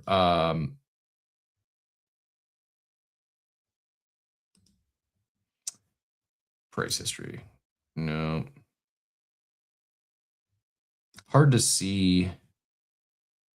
Token ID was number 5. How about that? Just trying to see what I minted it for. If anyone knows, let me know. But I don't think it was 0.045, which is what it just sold for. 0.02. So yeah, 0.02 was the mint, or 0.0205. Might have been like $69 USD. Why? So it's basically 2x in price. There's only 135 of these. Why are people buying my beacon of light? I guess it would help if I showed you guys the screen. Yeah, this one here. They're doing this every month. They call it their high key moments, and minted a couple of these for 0.025. Now last sale was 0.045. Someone has an offer out already for 0.035. But so the beacon of light is the bottleneck. How about that? Congratulations. Well deserved. If I was going to pick a bottleneck, Dort, it would be you. Here is Chris had this to say. But yeah, the beacon of light is the bottleneck to the high key moment cosmic badge right now, which is a legendary badge in the Stoke score ecosystem. I don't think anywhere. Yeah, it doesn't look like there's any listed right now. There's an offer for 0.035, but it's no one selling it. The last sale was 0.045, which is a 2x for mint. And Chris says, so stoked for this month's HKM, which is the high, what I just call it, the high key moment. And which functions as the unofficial set with last month's. So last month and this month is the unofficial set. They're initially concepted as yin versus yang, counterpart characters in many ways. So it's only fitting that the first two-part piece contains them. Within this set specifically, the typography, inverse black and white, to composition, to minor elements, Vibe Town behind COV, and Shard Landscape behind BVG were all intentional. It's also the first title that spans multiple HKMs in its entirety, while functioning as a standalone title of their own name at the same time. Huge shout out to the champ himself for playing a major role in the ideation of this piece. So you got a beacon of light in a world of darkness. I get it. It took me a minute there. They're set together. I read it, but it didn't. Some people are visual. I needed to see the actual images for that to click for me. It totally makes sense. Featuring Champion of Vibes and the Bad Vibes guy. You got the World of Darkness firing off some lightning from his hand, and the beacon of light is stopping the lightning with his shield. So cool stuff. Love the team. Love my guy Dort. And this moment is minting for 69 hours. I feel like I should, since I feel like Dort is the move. Should I sell one of my beacon of light and then roll that into basically a free roll of the June edition and collect the set? I feel like that's probably the play, or just mint the set. But I feel like I should get one of these because I got the first one that apparently is desirable. What other than the set? You say it's the bottleneck to the badge. You need all the moments to maintain the badge. So what are the earlier months, like January, February, March, April? Are they? There's more supply and there's therefore not the bottleneck. Is my assumption that the beacon of light is the lowest supply of the months? This month right now 97. It could become the new bottleneck. Still 2 days left to mint on this, but and then what does the full set get me? What is the full set? Like the badge, what does that badge do? You need the full set to get the high key moment cosmic badge. what does that badge do? It just shows in my collector profile. Is it get me into any other raffles or anything else they're doing? Is there any stated utility of having that cosmic badge for collecting this full set? And while the Beacon of Light is the bottleneck with none listed, I mean, the other floors aren't nothing. Is this like has this been one of the quieter Munty printers?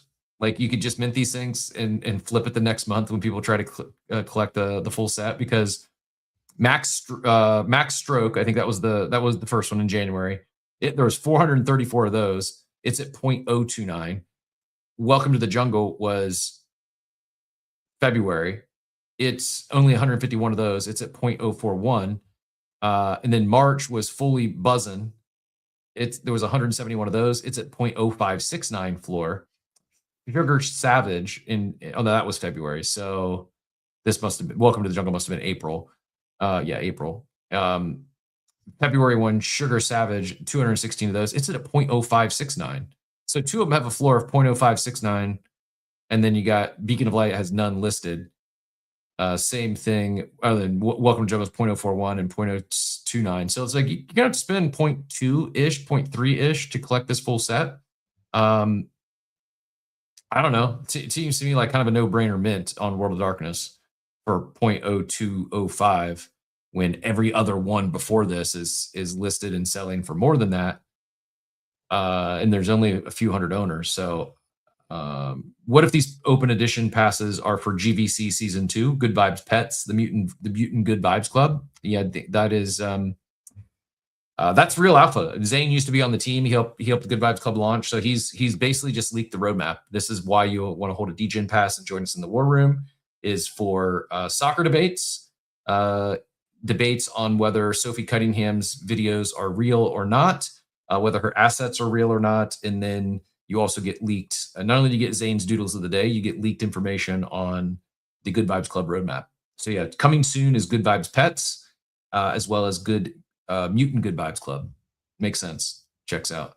In all seriousness, I think I am going to go maybe collect this full set. We'll see. I think I have at least one of the others. It says, yep, definitely the alpha. Been 100% in the loop and get daily behind the scenes from the team. You heard it here first. This is a joke. It's not making all this up. Actually, Zane's making it up, and I'm just parodying it. Dort says, if you hold the full set of the Heike moments, the Cosmic Badge nets you 250 baseline points pre-multiplier in the Stoke score. Legendary badge. The Stoke score is used to determine what you can claim in the reward system when those rewards start being claimable.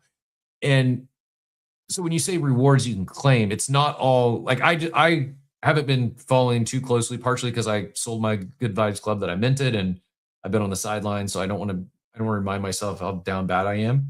I did do fine. I think sold probably 2 of them above current floor and the others I sold on the run up, but I really like the team, and so I wish I would have held at least one. Need to go re-enter at some point.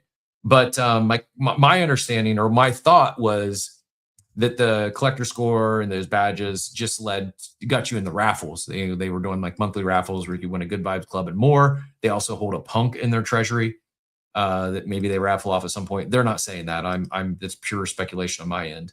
But you're saying, Dort, it's more than just the raffle. There's other rewards that you can claim. Is that accurate? Meta 8, thank you very much. It's been a minute since we've seen the banker bot going per in the chat. He Meta 8 just said mint a banker per. So that is interesting. We got a solid pool, a mythic tier. I got to go check this out now. Thank you very much. Appreciate that. No obligation. If you want to come up and tell us about it, though, you're more than welcome. I'm genuinely curious. I'm going to go check it out now. So your tactic of supporting me and sending me free stuff, it worked. I'm looking on my OpenSea account. I don't see it there, unless maybe hidden. Nope. I see the transaction. Where does it send that? Is the question. Where does it send the banker per? Meta 8's coming up and helping us out here. Connecting. Oh, there was an X update. So if anyone's having issues with X this morning, just check your app store to see if you're on the latest version. I had to do was like the forced update where it did not do it automatically, and I had to jump into like click the app, and then I could download it on the second page. Meta 8 GM, thank you very much. Appreciate the banker per. What is the banker per? Yeah, no worries. It's just a crazy little experiment I've been playing with today and this week. I've been diving deep into basically teaching skills to BankerBot. Okay. Yeah, so but it's a long story short. It's I created a mini app inside BankerBot, and then I've taught BankerBot how to automate it from the X timeline when I tag him to go and generate a HTML data sort of payload, and then it's inscribed onto mainnet Ethereum. So it's an ETH subscription. That's why it won't be on. Yeah. So yeah, I just did it in the comments to test if it works. So literally, I've just started flinging them out to everyone today. Just I'm minting them. It's costing me I'm paying the gas on it for my. Is that how I assume? I assume ETH subscription works similar to Ordinal, but you just pay a gas fee to basically mint it on chain. Apologies for my ignorance. Essentially, yeah, you're sending a hex string payload within like a 0 ETH transaction, which you can do to yourself or to another wallet. And there's various ways of getting that. It's called input core data. There's a few different ways around it. You can send as long as it's formatted right and it's the correct sort of data, then the ETH subscription protocol will actually read it and then render it into the indexer that they've been building for the last 3 years now. Actually, we're up to like 6 million, I think, ETH subscriptions, which is pretty wild. But to me, it's beautiful little corner of Ethereum where it's just powerful. You can inscribe on there. It's free for anyone. It's like a messaging service essentially, but when you tie that with an indexer that resolves the data, if there's a data URI, like could be an image, HTML, sound, anything basically can get compressed, let's say converted into a base 64 data URI, okay? And then that gets embedded like in the memo of a ETH transaction. And so that's what's happened. I've taught Banker how to do that. And then I talk to him on the X timeline and tag him, and sort of he understands what I'm going on about because I've taught him the skill of how to do that. And off he goes and mints it that's to your Banker Privy wallet. But if you send me your OX ETH address, like your long address, to whatever external wallet you've got, I could mint it direct to that, and then you could go and list that, sell that, transfer it, or whatever. But at the moment, as it stands, where I sent that ETH subscription to your Banker wallet, you won't be able to actually at the moment like interact with that or like list it or anything like that because that's privy. They don't yet allow ETH subscriptions to kind of But if you DM me your OX address and I can do it straight to your thing, and then you can do what you want with it. Very cool, man. Well, I logged into my Banker account. I saw I've got almost $50 in Banker coin over there. I think 99, if not 100% of that is from you. So greatly appreciate the generosity over time and like really like we talk about like experimenting on chain and using the tech. Like this is cool, man. Like if you missed it, like if you're tuning in, you're like, what the heck were we just talking about there? Like I'll walk you through this in real time. What I'm showing here on the screen is, that it's my X feed. So it's the link to this space. Meta 8 comments, hey, BankerBot, tag BankerBot, mint a bank-per to Chris Jordan. Thanks. Seconds later, BankerBot replies, the automated message says done, minted a banker per for Chris Jordan, gave the transaction number, the chain, recipient address, and the rarity is a mythic rainbow per, effect rainbow flicker, seed says solid pull mythic tier, and then Meta 8 responded with the image of this, the image of it, and then the DNA it's recipe. Actually an animated. It's a HTML iframe, so it's actually kind of it looks like a GIF in a sense because you've got the mythic rainbow one. It's like a glitch overlay effect. And so that's a random, like the seed that's in there is a random string that's generated within the mini app that I built. And then that is what Banker presses, sort of generate or presses the button to kind of create that rarity. And then it's sent locked in, it's like baked in. So essentially, yeah, that's the first mythic one I've seen pulled. I've sent out about 30 of these today, just to friends and people on the timeline and testing it. And yeah, that's the first one I've seen. So if I did DM you the Inscriptions link, and you can actually go to that, and it'll take you directly to the the inscription, and there's a little information button in the bottom left corner, and then that brings up the actual like the traits. It's like an interactive NFT, so you can actually see the trait rarities within the actual window.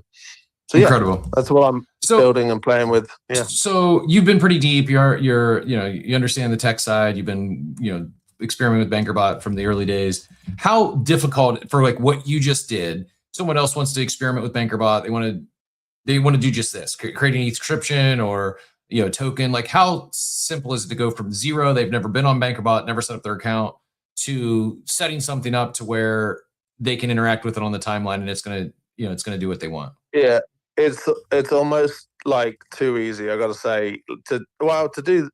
There's levels, right, to everything, but the fact that it's got its own terminal, it's literally like going into ChatGPT or whatever.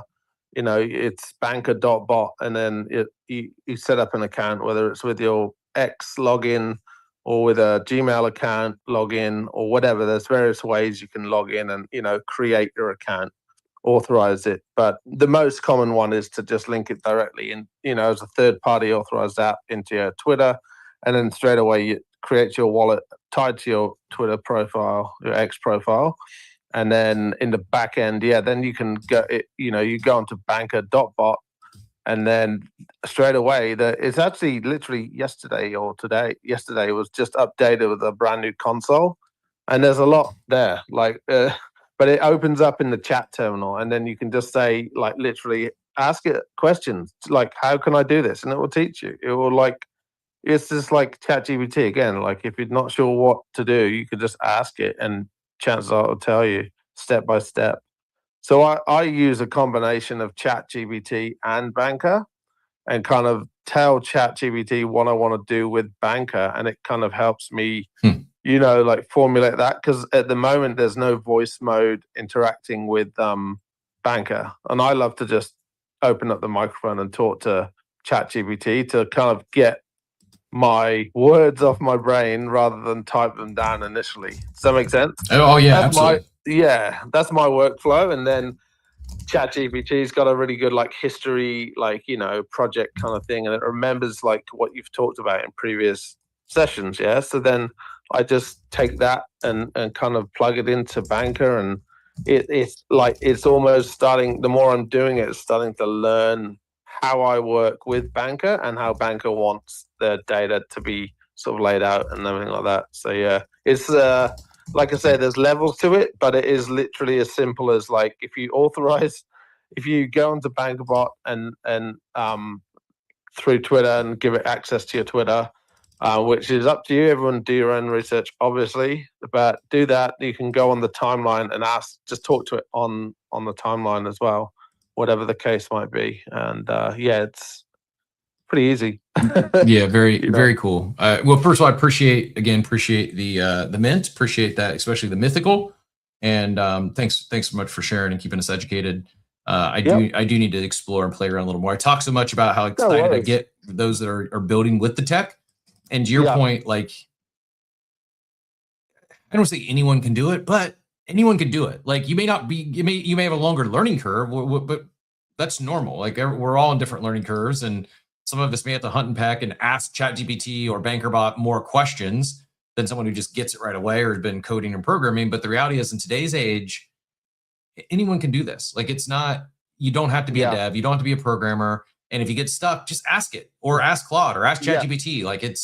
It's going to know the answers. And I think that's right. I mean, the hardest thing to do is knowing the right questions, to ask, perhaps. But it's also practice in a way, practice in asking the questions, and then you'll soon find out what makes sense and what doesn't. But if you don't ask any questions in life in general, right, like you're never going to know the answers to anything. So you may as well use the greatest source of intelligence we've got known to man, which is some form of AI, right? And yeah, like the answers are infinite. They're out there. It's just spend some time creating your own ideas and nurturing them with the AI. It's crazy. It's like Pandora's box, but in the best way, because it's like you are the box. Like each person is the box. We just don't know how to get everything out of our own brains. So it's possible, right? Because we've never had this much freedom before. So yeah, man. Bullish. Exciting times. Exciting times for the idea people. You know, not just the builders and the technical, those that are technical in nature, but, you know, it really is, you know, opportunity for all of us to do more. And even if like, it doesn't have, you do it with no expectations, like do it to experiment, do it to learn. You don't have to do this like, oh, I'm going to do this thing. I'm going to sell out a, you know, 10,000 NFT collection. No, just, you know, have some fun with it. And who knows what, you know, what it becomes after you learn those skills and experiment more with it. It's just, this is, we really are extremely early when it comes to interacting with. I know most of us, myself included, feel like you're behind. If you don't have an agent that's, you know, that's running 24/7 on your Mac Mini or your Mac Studio in your house, you're behind. You're not behind. Like that's like the 0.001% of users are at that level. It just, we're in an echo chamber where it seems like everyone's doing it. We're so early. Most people that you may think they're in tech roles, they work in corporate America in tech, they may not even have, they're just using free ChatGPT or free Claude. Like you don't even have a paid subscription yet. Like they're just, we're so early building with these tools. And well, you don't have to use something like BankerBot. Sure, you can just, you know, customize an agent with Claude or ChatGPT or many of the LLMs out there. I think like there's like some guardrails here, some things that others like Meta8 have already built that you can take ideas from, you can replicate. And there's also there's a community of individuals that you get stuck and you're not getting the answers, or you're not getting past your roadblock talking to, you know, your favorite LLM. It's where you can tap into a community of other builders, and whether it's something like BankerBot, whether it's something like Normies and that hackathon we just talked about, like this really is a crypto, despite, you know, to tie it back together to our earlier conversation, despite some of the challenges and maybe public perceptions, the reality is there still is a lot of incredible people here who not only are super smart, very sharp, and talented builders, talented devs, many of them are also very willing to help. And yeah, I guess you can get that in some other markets, but I've never quite seen it like I've experienced here. And it's one of my favorite things about this space. Speaking of one of my favorite things is being right. I know I wasn't the only one that made this call, but World.xyz just did announce, breaking news here. They just did announce that World launches as Solana, as the Solana prediction market. So take that for what it's worth, but this is a homegrown, I mean, this is probably going to sound like a silly question. Has Solana launched other dApps as a chain? I don't know. I'm assuming so, but this is really a shot at a flagship dApp here. I just pinned Vibhu's post up top, says fully on-chain prediction markets are now here on Solana. The world deserves open, composable financial markets. Prediction markets are far too important to be run by one or two private companies. Welcome, World. I pinned that post up top, and I'm reading here from the release. As this morning, we're excited to announce that World is live, bringing crypto and World Cup predictions to Solana, available to trade in Phantom with Chainlink as the primary Oracle infrastructure.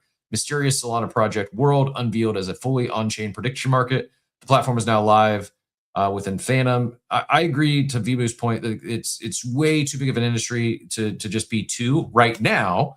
Long term, would I be surprised if a Kalshi or a Polymarket acquires someone like World? No, not at all. But right now, I think it's likely that we see more competitors before the roll-up happens, and before this acquisition, we enter an M&A world. And I could see with this being fully on chain, with it being Solana native, I could see that as an attractive acquisition target for a Polymarket, for a Kalshi. And it could be, this could play out where fast forward a couple years and Kalshi acquires World and then they sunset the brand, but they acquire the user base, they acquire the data. And oh, by the way, part of that acquisition is Kalshi is launching on Solana. So I think as Solana doing this as a native, flagship dApp, one that's homegrown that they're building, it fits into their demographic. They call it, the DGen casino, and people from trading memes to perps and prediction markets. I think this is a good fit. Kind of surprised we haven't seen. I know it's hard. I'm kind of surprised we didn't see a viable prediction market on Mega ETH, for instance, or maybe even Mega ETH doing I know they work closely with their Mega Mafia and builders, but this idea of a flagship dApp makes a lot of sense. And I think we'll see more of this, not just prediction markets. I think we'll see more chains, especially some of the newer ones, like an L2. How are you going to compete with Ethereum and Solana? Well, you better have some sort of exclusive dApp. The best way to build an exclusive dApp to make sure it doesn't go multi-chain is build it yourself. But it's got to be good. It's easier said than done. I know that. But reading back to the press release here, as I mentioned, they launched on Solana. It's powered by live with Phantom and partnered with Chainlink.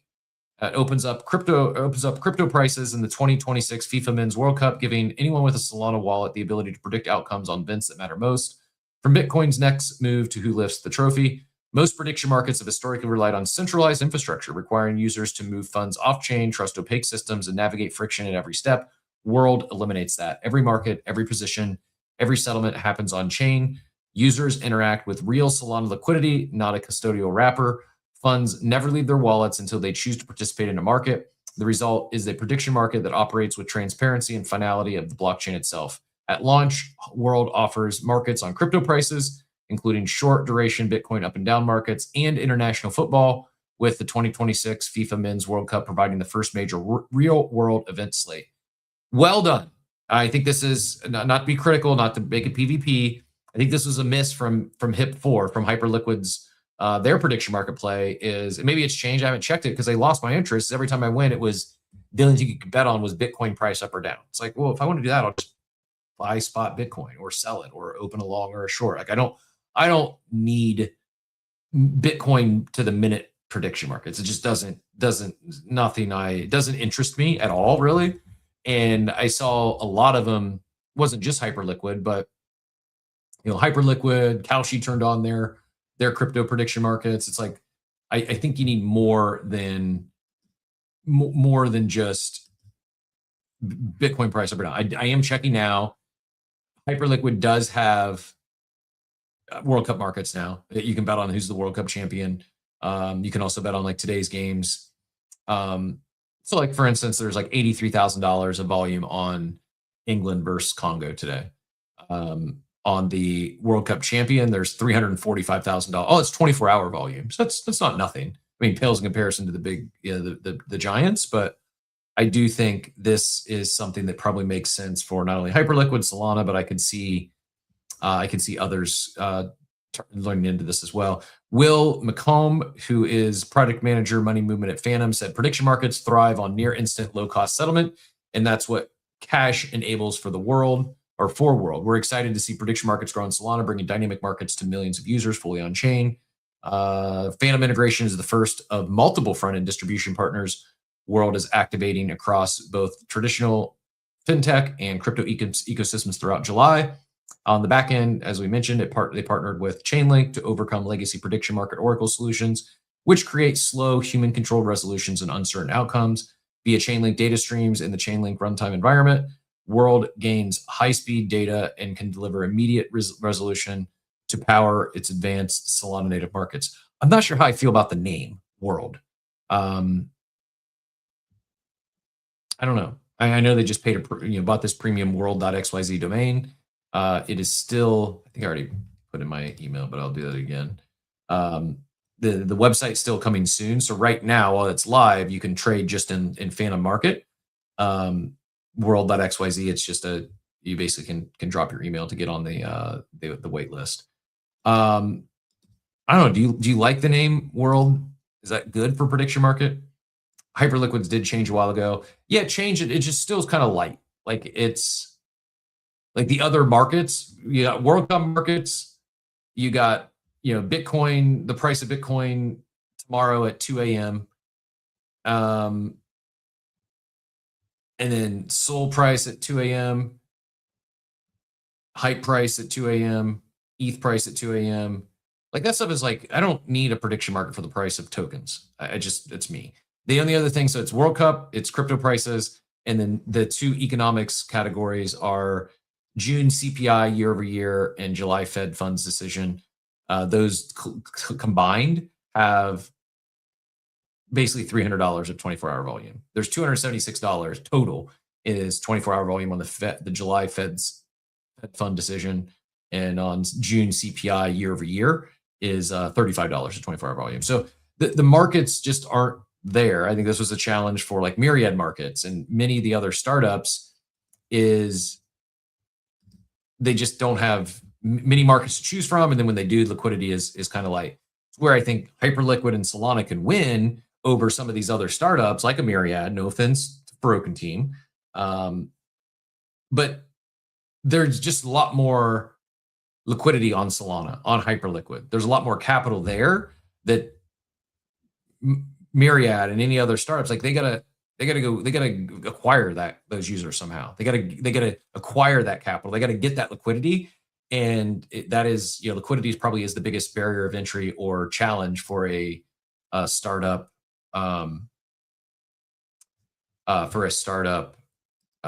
prediction market site. That article is pinned up top, or at least Vibhu's post, who is the product manager at Solana. He quote tweeted that, so you can click through if you want to read in more detail. And then there was some other what I missed. I got lost. Oh, I don't know what this is. Actually, I do think that Betty and the Deadfellas team are behind it now. I noticed yesterday that they were following my account when they only were following 69 others, and I saw some people talking about it. It's called Godpool. Maybe nothing there. Like I don't know what they're building, but it says collect omens, hit the God pool, claim the royalties until someone else does. Coming soon. So Betty says, so Godpool isn't another PFP project. It's an experiment in collectibles, gamification, and collector incentives that bring together all the tools the industry has made available. I'm writing a cheeky explanation article I'll release with art teaser shortly. You're welcome to tell me exactly what you think at that point, but I think you'll love it.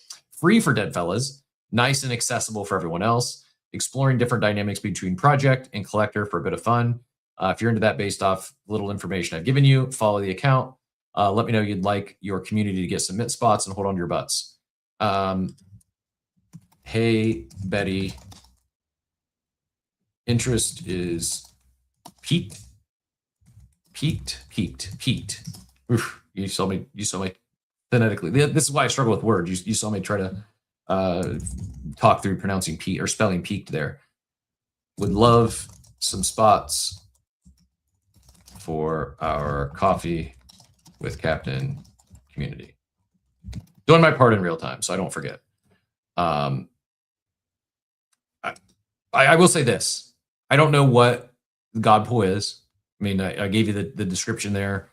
Something to do with collectibles and like leaning into this gotcha mechanic, but different gamification, collector incentives, different tools. So what I do like is alignment.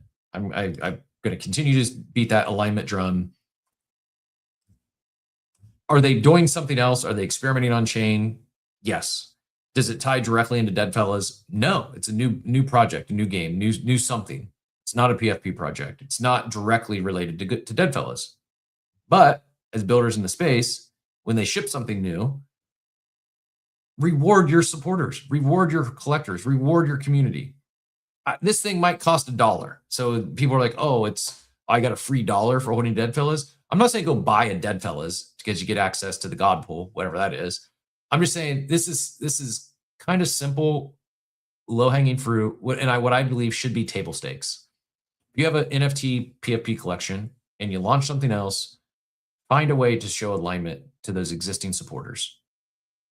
And it can be different for all. There's not one right answer, but I think the wrong answer is just to go do something completely different and don't offer any perks, any incentives for your existing holders and supporters.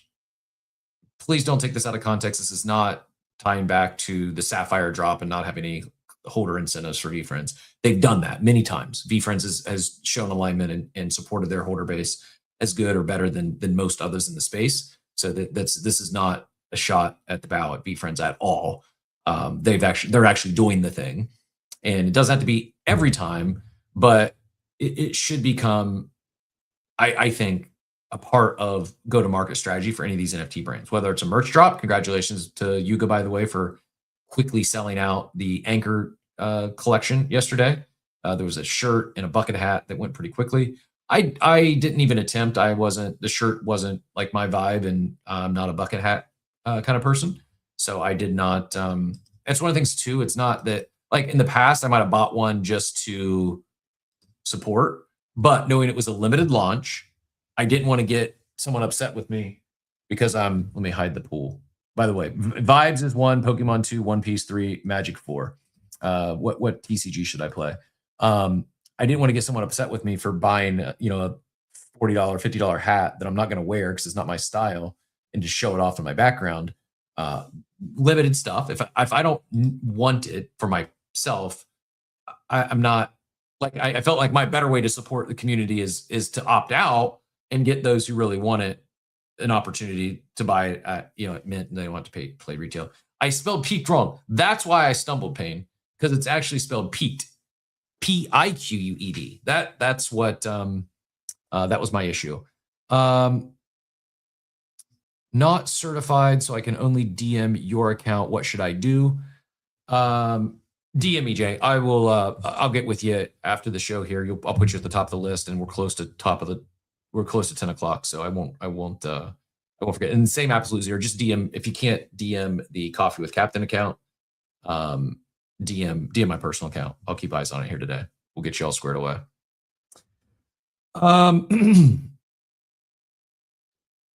Yeah, shoot me. Hit me up if you can't DM. I didn't even think about that. For those that aren't premium users, you can't DM the Coffee with Count if you're not following. And we're not following anyone other than, like, myself, Payne, and maybe some sponsors.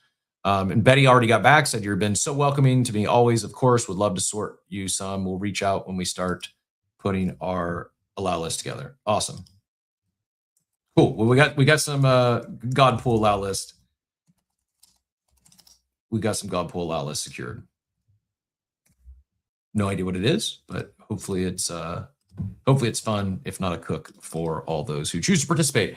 A few other things here. We are running, almost ran out of time. I thought we might have, I thought I might need some filler information today, but we got a few breaking news items that led to a little pivot there. Are you excited about World? Do you think World is a good name? I mean,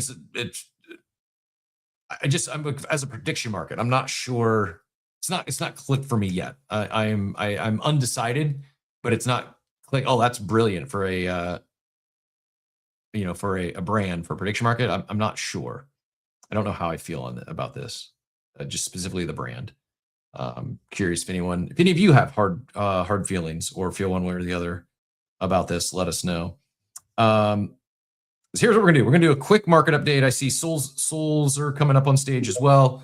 We'll get to you here in a second. Thanks for joining us. But let me do my job here this morning and just do a quick, like, high level flyover market update, and then we'll come back for some closing thoughts. Some of these topics were somewhat evergreen in terms of, like, I will hit on the stablecoin. If you missed it, OUSD launched yesterday. So I'm going to come back to that, as well as the blow that Tether took in the UK.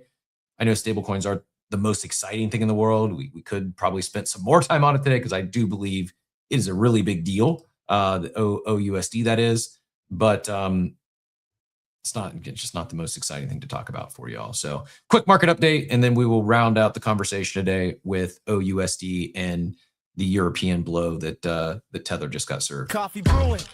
Yeah, the market's in play, charts on the screen. What the numbers gonna say? We got offer in the cup. every single day. Coffee with Captain, market update on the way. On the way is right. We're going to start with tokens this morning. We're going to start with the fungible variety. Fear and greed at 17. That's not great. We're in extreme fear, although it's a green day across the board. Bitcoin up 1% to 59,319. Do we break 60K today? People are asking. ETH up 1.97%, almost back up to 1,600. BNB up 0.29. XRP up 1.39. Solana up 4.5. Hyperliquid is down on the day, 2.29. It's the only one in the top 10 that's actually red today. Doge even up 2%. Tron up 0.08%. Zcash up 2%. So solid day in a what's been a sea of red. We'll take the green shoots across the board. I don't mind it one bit. Heading over to NFTs, we saw some continued some of these newer collections continue popping off over there. This is sorted by volume. Punk's leading the way at 31 ETH. Floor down 1%. Kimona Kaki down 1.5%. It's only 0.019. Guessing a newer mints. First time seeing it here on the leaderboard. Pudgy's down 1.8%. Ape's down 0.3%. Is that a new PFP for the Ape? It looks like Crypto Painter.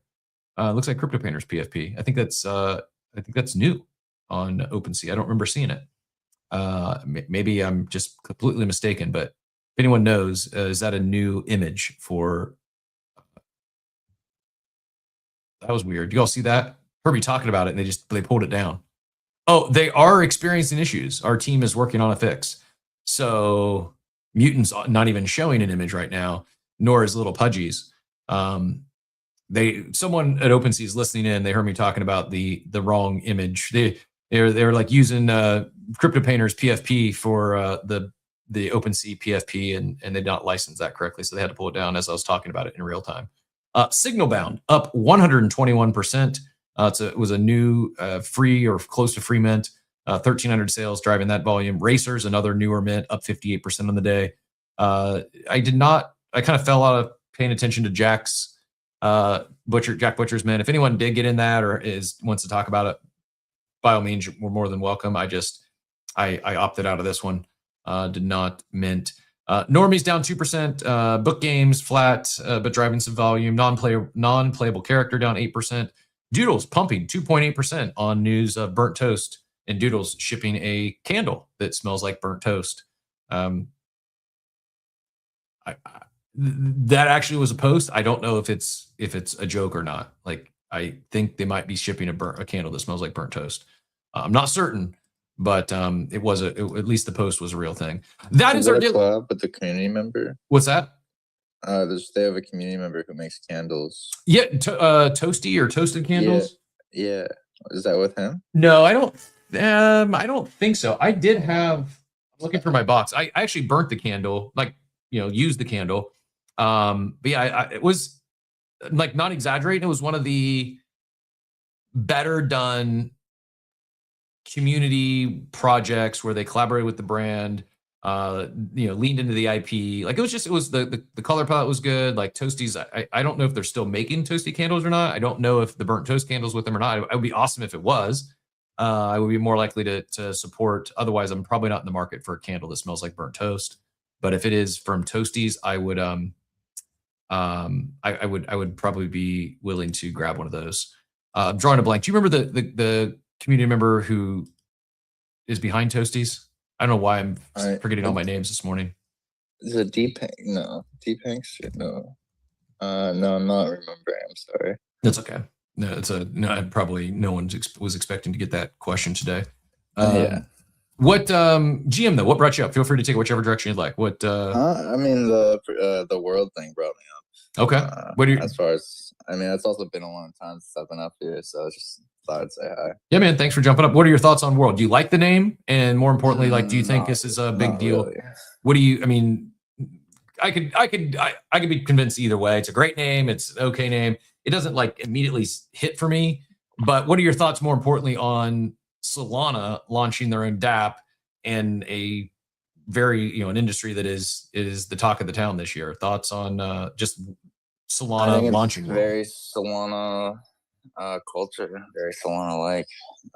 Feel like they're just basically trying to attack growth prediction markets now, seemingly with this announcement and perps. They're going after the two biggest, I guess, whales that they can as far as actual user base. Yep, I agree. I think also doing it with partners, like doing it with the, like I'm assuming that their website will turn into a functional site, but launching it, leaning into Phantom and their largest wallet provider as distribution, I think is also smart. Get Toasty is the handle. Get Toasty, TOASTIE.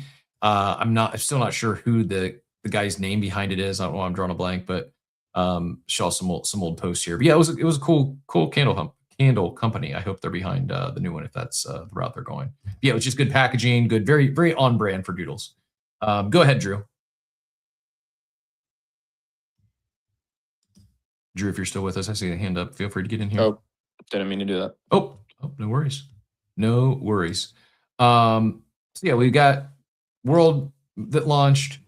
We've got I mean, if you're into candles, you've got one coming. I feel like I should at least show it now since it said something's burning. Like I don't know. I took it as like they're gonna ship a real burning candle that smells like burnt toast.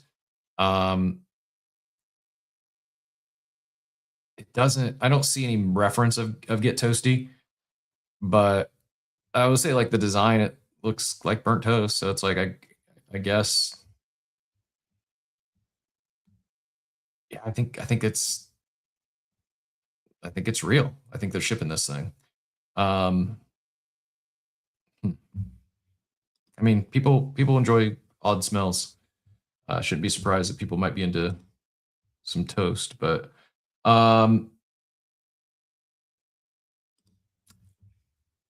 what do we have here? What do we have here? Breaking news. Thanks, Dort, for sharing. This is tugging on all my heartstrings. Crossover episode here because we've been beating the Panini blockchain drum and specifically those Panini NFTs for last couple weeks here. This breaking news off of the from the Good Vibes account. 2 lucky minters are getting pulled into Bad Vibes collector crossover. Legendary collector Spinotron just added a Panini blockchain giveaway for minters this month of Vibetown's High Key Moments Open Edition. The mint runs for 69 hours. The ridiculous part, both giveaway cards are serial 69. A Shohei Ohtani, Absolute Kaboom, is 69 out of 219. And Kylian Mbappe, 2022 World Cup Prism Blue is 69 out of 175. I have no idea what these go for, but...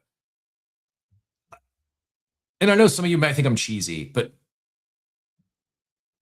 the Panini community does not disappoint.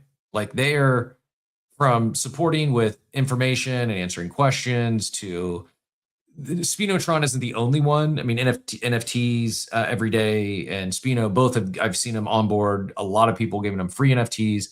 These things are, you know, it's probably not like a $10,000 NFT, but they're definitely not nothing, and more so than the actual, you know, how much can I sell this for? Just like the, you know, the culture over there, the vibes. I'm gonna search for Mbappe, and we'll see what this is. Oh, it's got to search by set. That makes sense. What do we call it? World 2022 World Cup Prism Blue.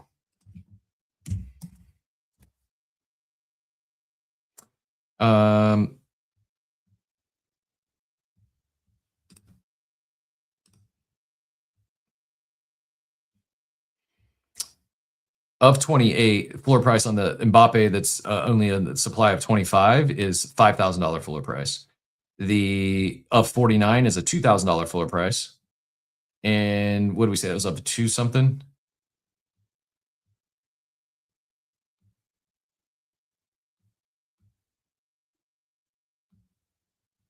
I don't know. I couldn't find it. What was it? It's 69 of 175.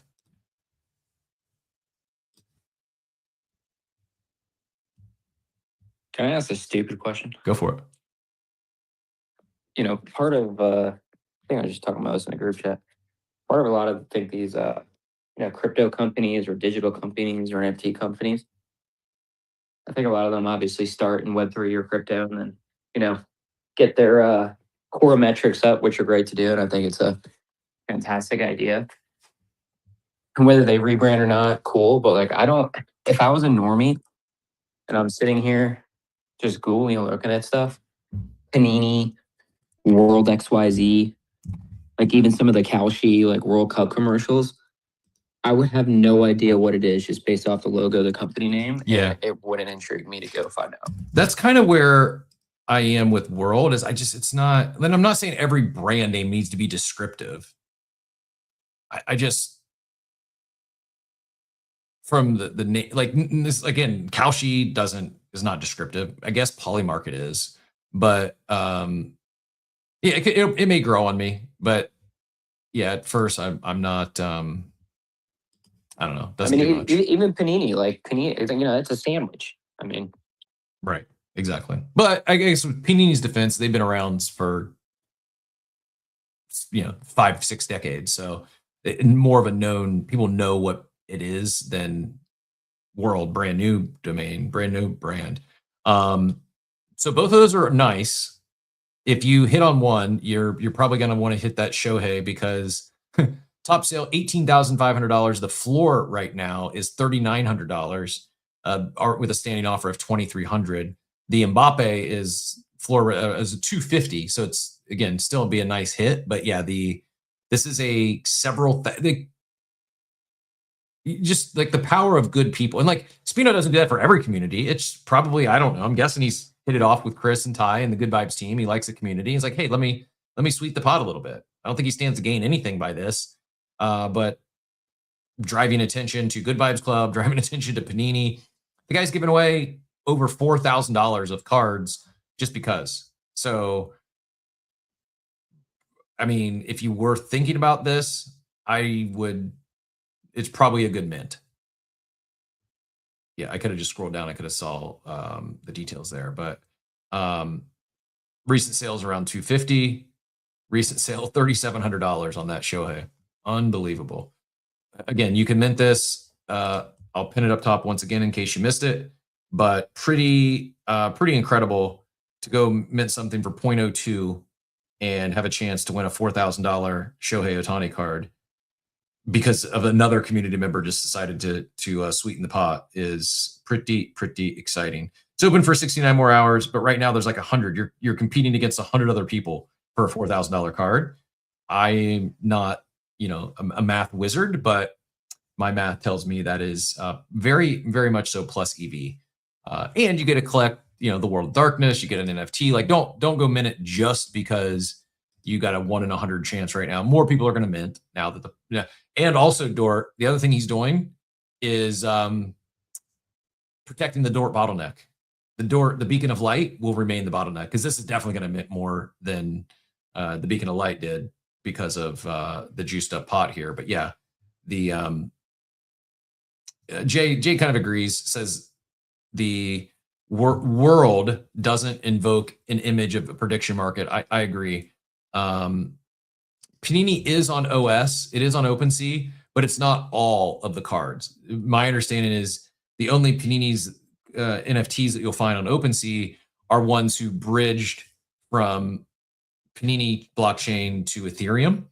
And I could be wrong there, but I think as of now, like phase 1, it was, and it's in there. I think they're only doing like select collections at a time. So yes, you can buy Panini on OpenSea, but I don't think it's all the cards. I think you're better off today to search the marketplace if you're looking for stuff on Panini's direct site, which is nft.paniniamerica.net. I could be wrong there, but that's at least my understanding. So if you're shopping Panini NFTs, you're best to do it from nft.paniniamerica.net for now. More coming though. You do to be in this good call out.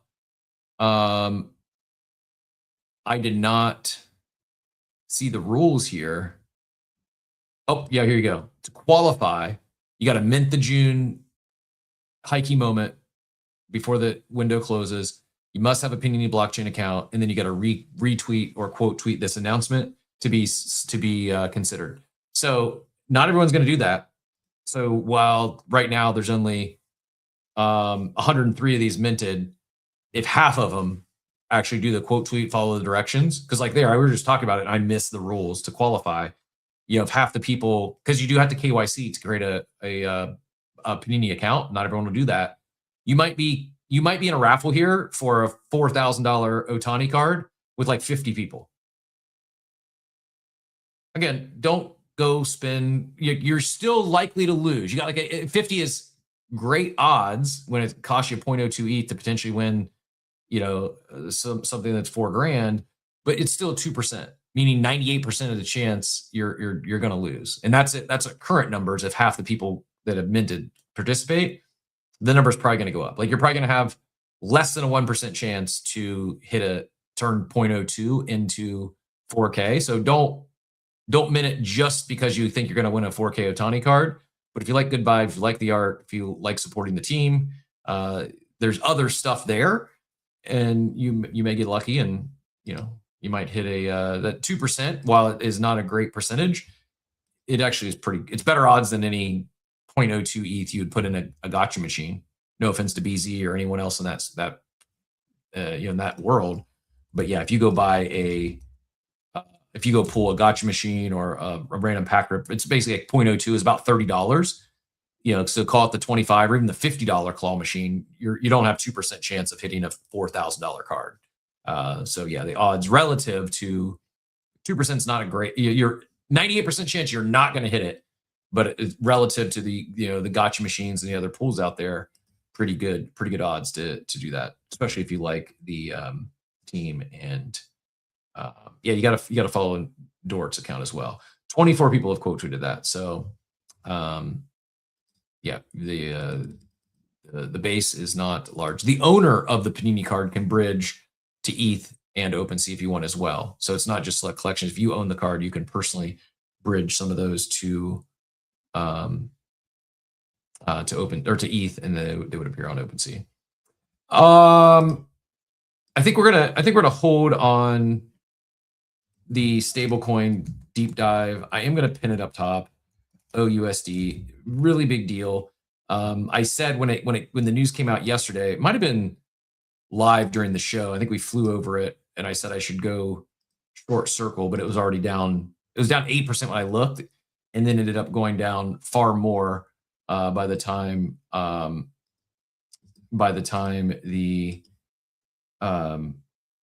the word got out more. It was, I looked and it was down 8%, and then next time I looked, it was down, I think like 16%. So could have still shorted it and had a profitable day on the trading sheets.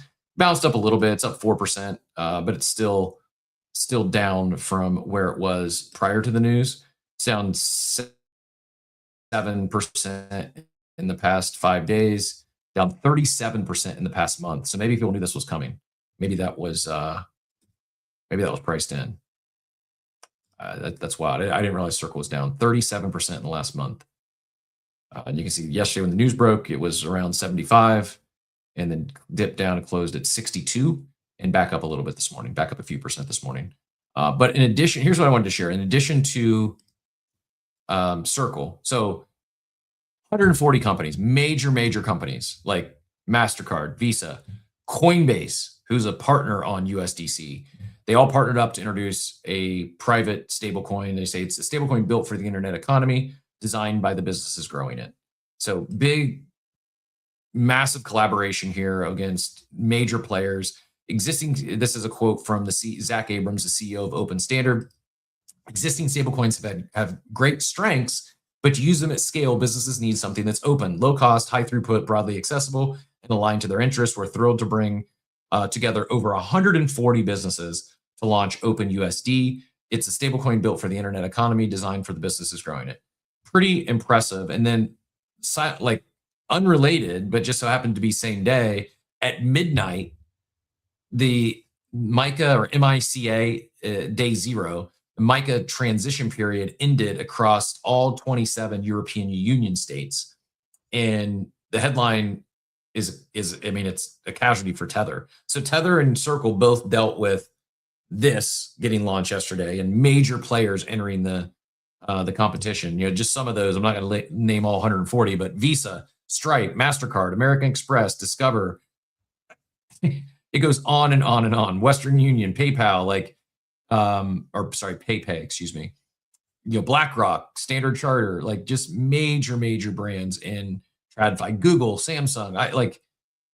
I don't think I've ever seen a list of, Coinbase, Tempo, Bybit, Solana, Base, OKX. It's just anyone who's in TradFi, anyone who's in crypto, not anyone, everyone, but a lot of the major leaders all partnered up on this thing. So you would think a big blow to Circle and Tether, and then simultaneously this rolling in, or this transition period in the the EU, is basically Binance had to delist every non-MiCA compliant stablecoin pair in the European Economic Area. So that's USDT, FDUSD, TUSD, USDP, DAI. So Tether and DAI are the big two, because Tether never got authorized. Their CEO, Paulo, said back in April that MiCA's rule to hold 60% of reserves in an EU bank deposit is fundamentally incompatible with how the company runs. Translation as of this morning: a European can't buy or sell the world's most used stablecoin on a single licensed exchange. The survivors, USDC and EURC, are the compliant ones. Binance head of Europe calls it a service suspension, not an exit, insisting that Binance is not leaving Europe. Markets barely flinched. Bitcoin held 59. ETH stayed flat. So again, this is regulation intended to protect European users. Tether's going to be fine, right? They're a massive company, one of the most profitable companies on the planet per employee. They're going to be just fine. But when you combine, can't sell it on, buy and sell Tether on any licensed exchange in Europe now, and you got arguably the greatest collaboration or partnership amongst over 100 businesses to launch a competitor. The stablecoin space just got shook up in a big way, and I think there's a world. You fast forward 5 years, and OUSD is the leader in market share in terms of stablecoin utilization. These businesses, you would just if they have to choose between OUSD and Circle or OUSD and Tether, well, they're not choosing Tether because it's not authorized and regulate or compliant for the regulations that do exist in some major markets. Circle, owned by Circle and it's publicly traded company, but Coinbase has a big stake in there. So you can see Coinbase's competitors and others in the payment processing being not wanting to use that, where this one is so many major partners. You would think all are going to have some sort of vested interest into incorporating and utilizing OUSD. And with everything so much coming on chain, so much tokenization happening, I think this is a really, really big deal. I know it's not exciting, but a big deal, and would be remiss if I didn't have it. Blue, thank you very much. Greatly appreciate the love. And we may talk about stables more in the future, and just it's a reach or trying to stretch. How can I make this an interesting conversation?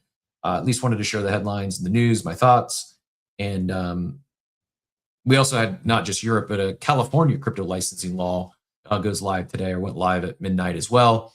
A lot of eyes were on MiCA, but US quietly, California digital finance asset laws, DFAL, also goes into effect today, July 1st. Anyone doing digital financial asset business activity with a California resident now needs a license from the state's Department of Financial Protection and Innovation, with some exemptions. It's effectively California's answer to New York's BIT license, and a reminder that even with a friendlier SEC at a federal level, the state-by-state paperwork or patchwork is very much alive. So you've got regulation just nerfed Tether in the UK. The EU, and in California, they just you're still going to be able to interact. It's just going to be more challenging, going to be a little harder, and you'll probably see some people not want to deal with deal with it, and they may just pass on working with like you. There's probably sooner or later there's going to be some geogating for some claim or some platform, some protocol, and you're not going to be able to participate because you're in California because they don't want to pull the license. And I don't know if there's fees involved in that license or it's just going through the hoops and the paperwork. But again, these are supposedly, supposed to be consumer protections, but often it ends up being restrictive in the sense that you're left out because those companies don't want to deal with the added paperwork, added red tape, and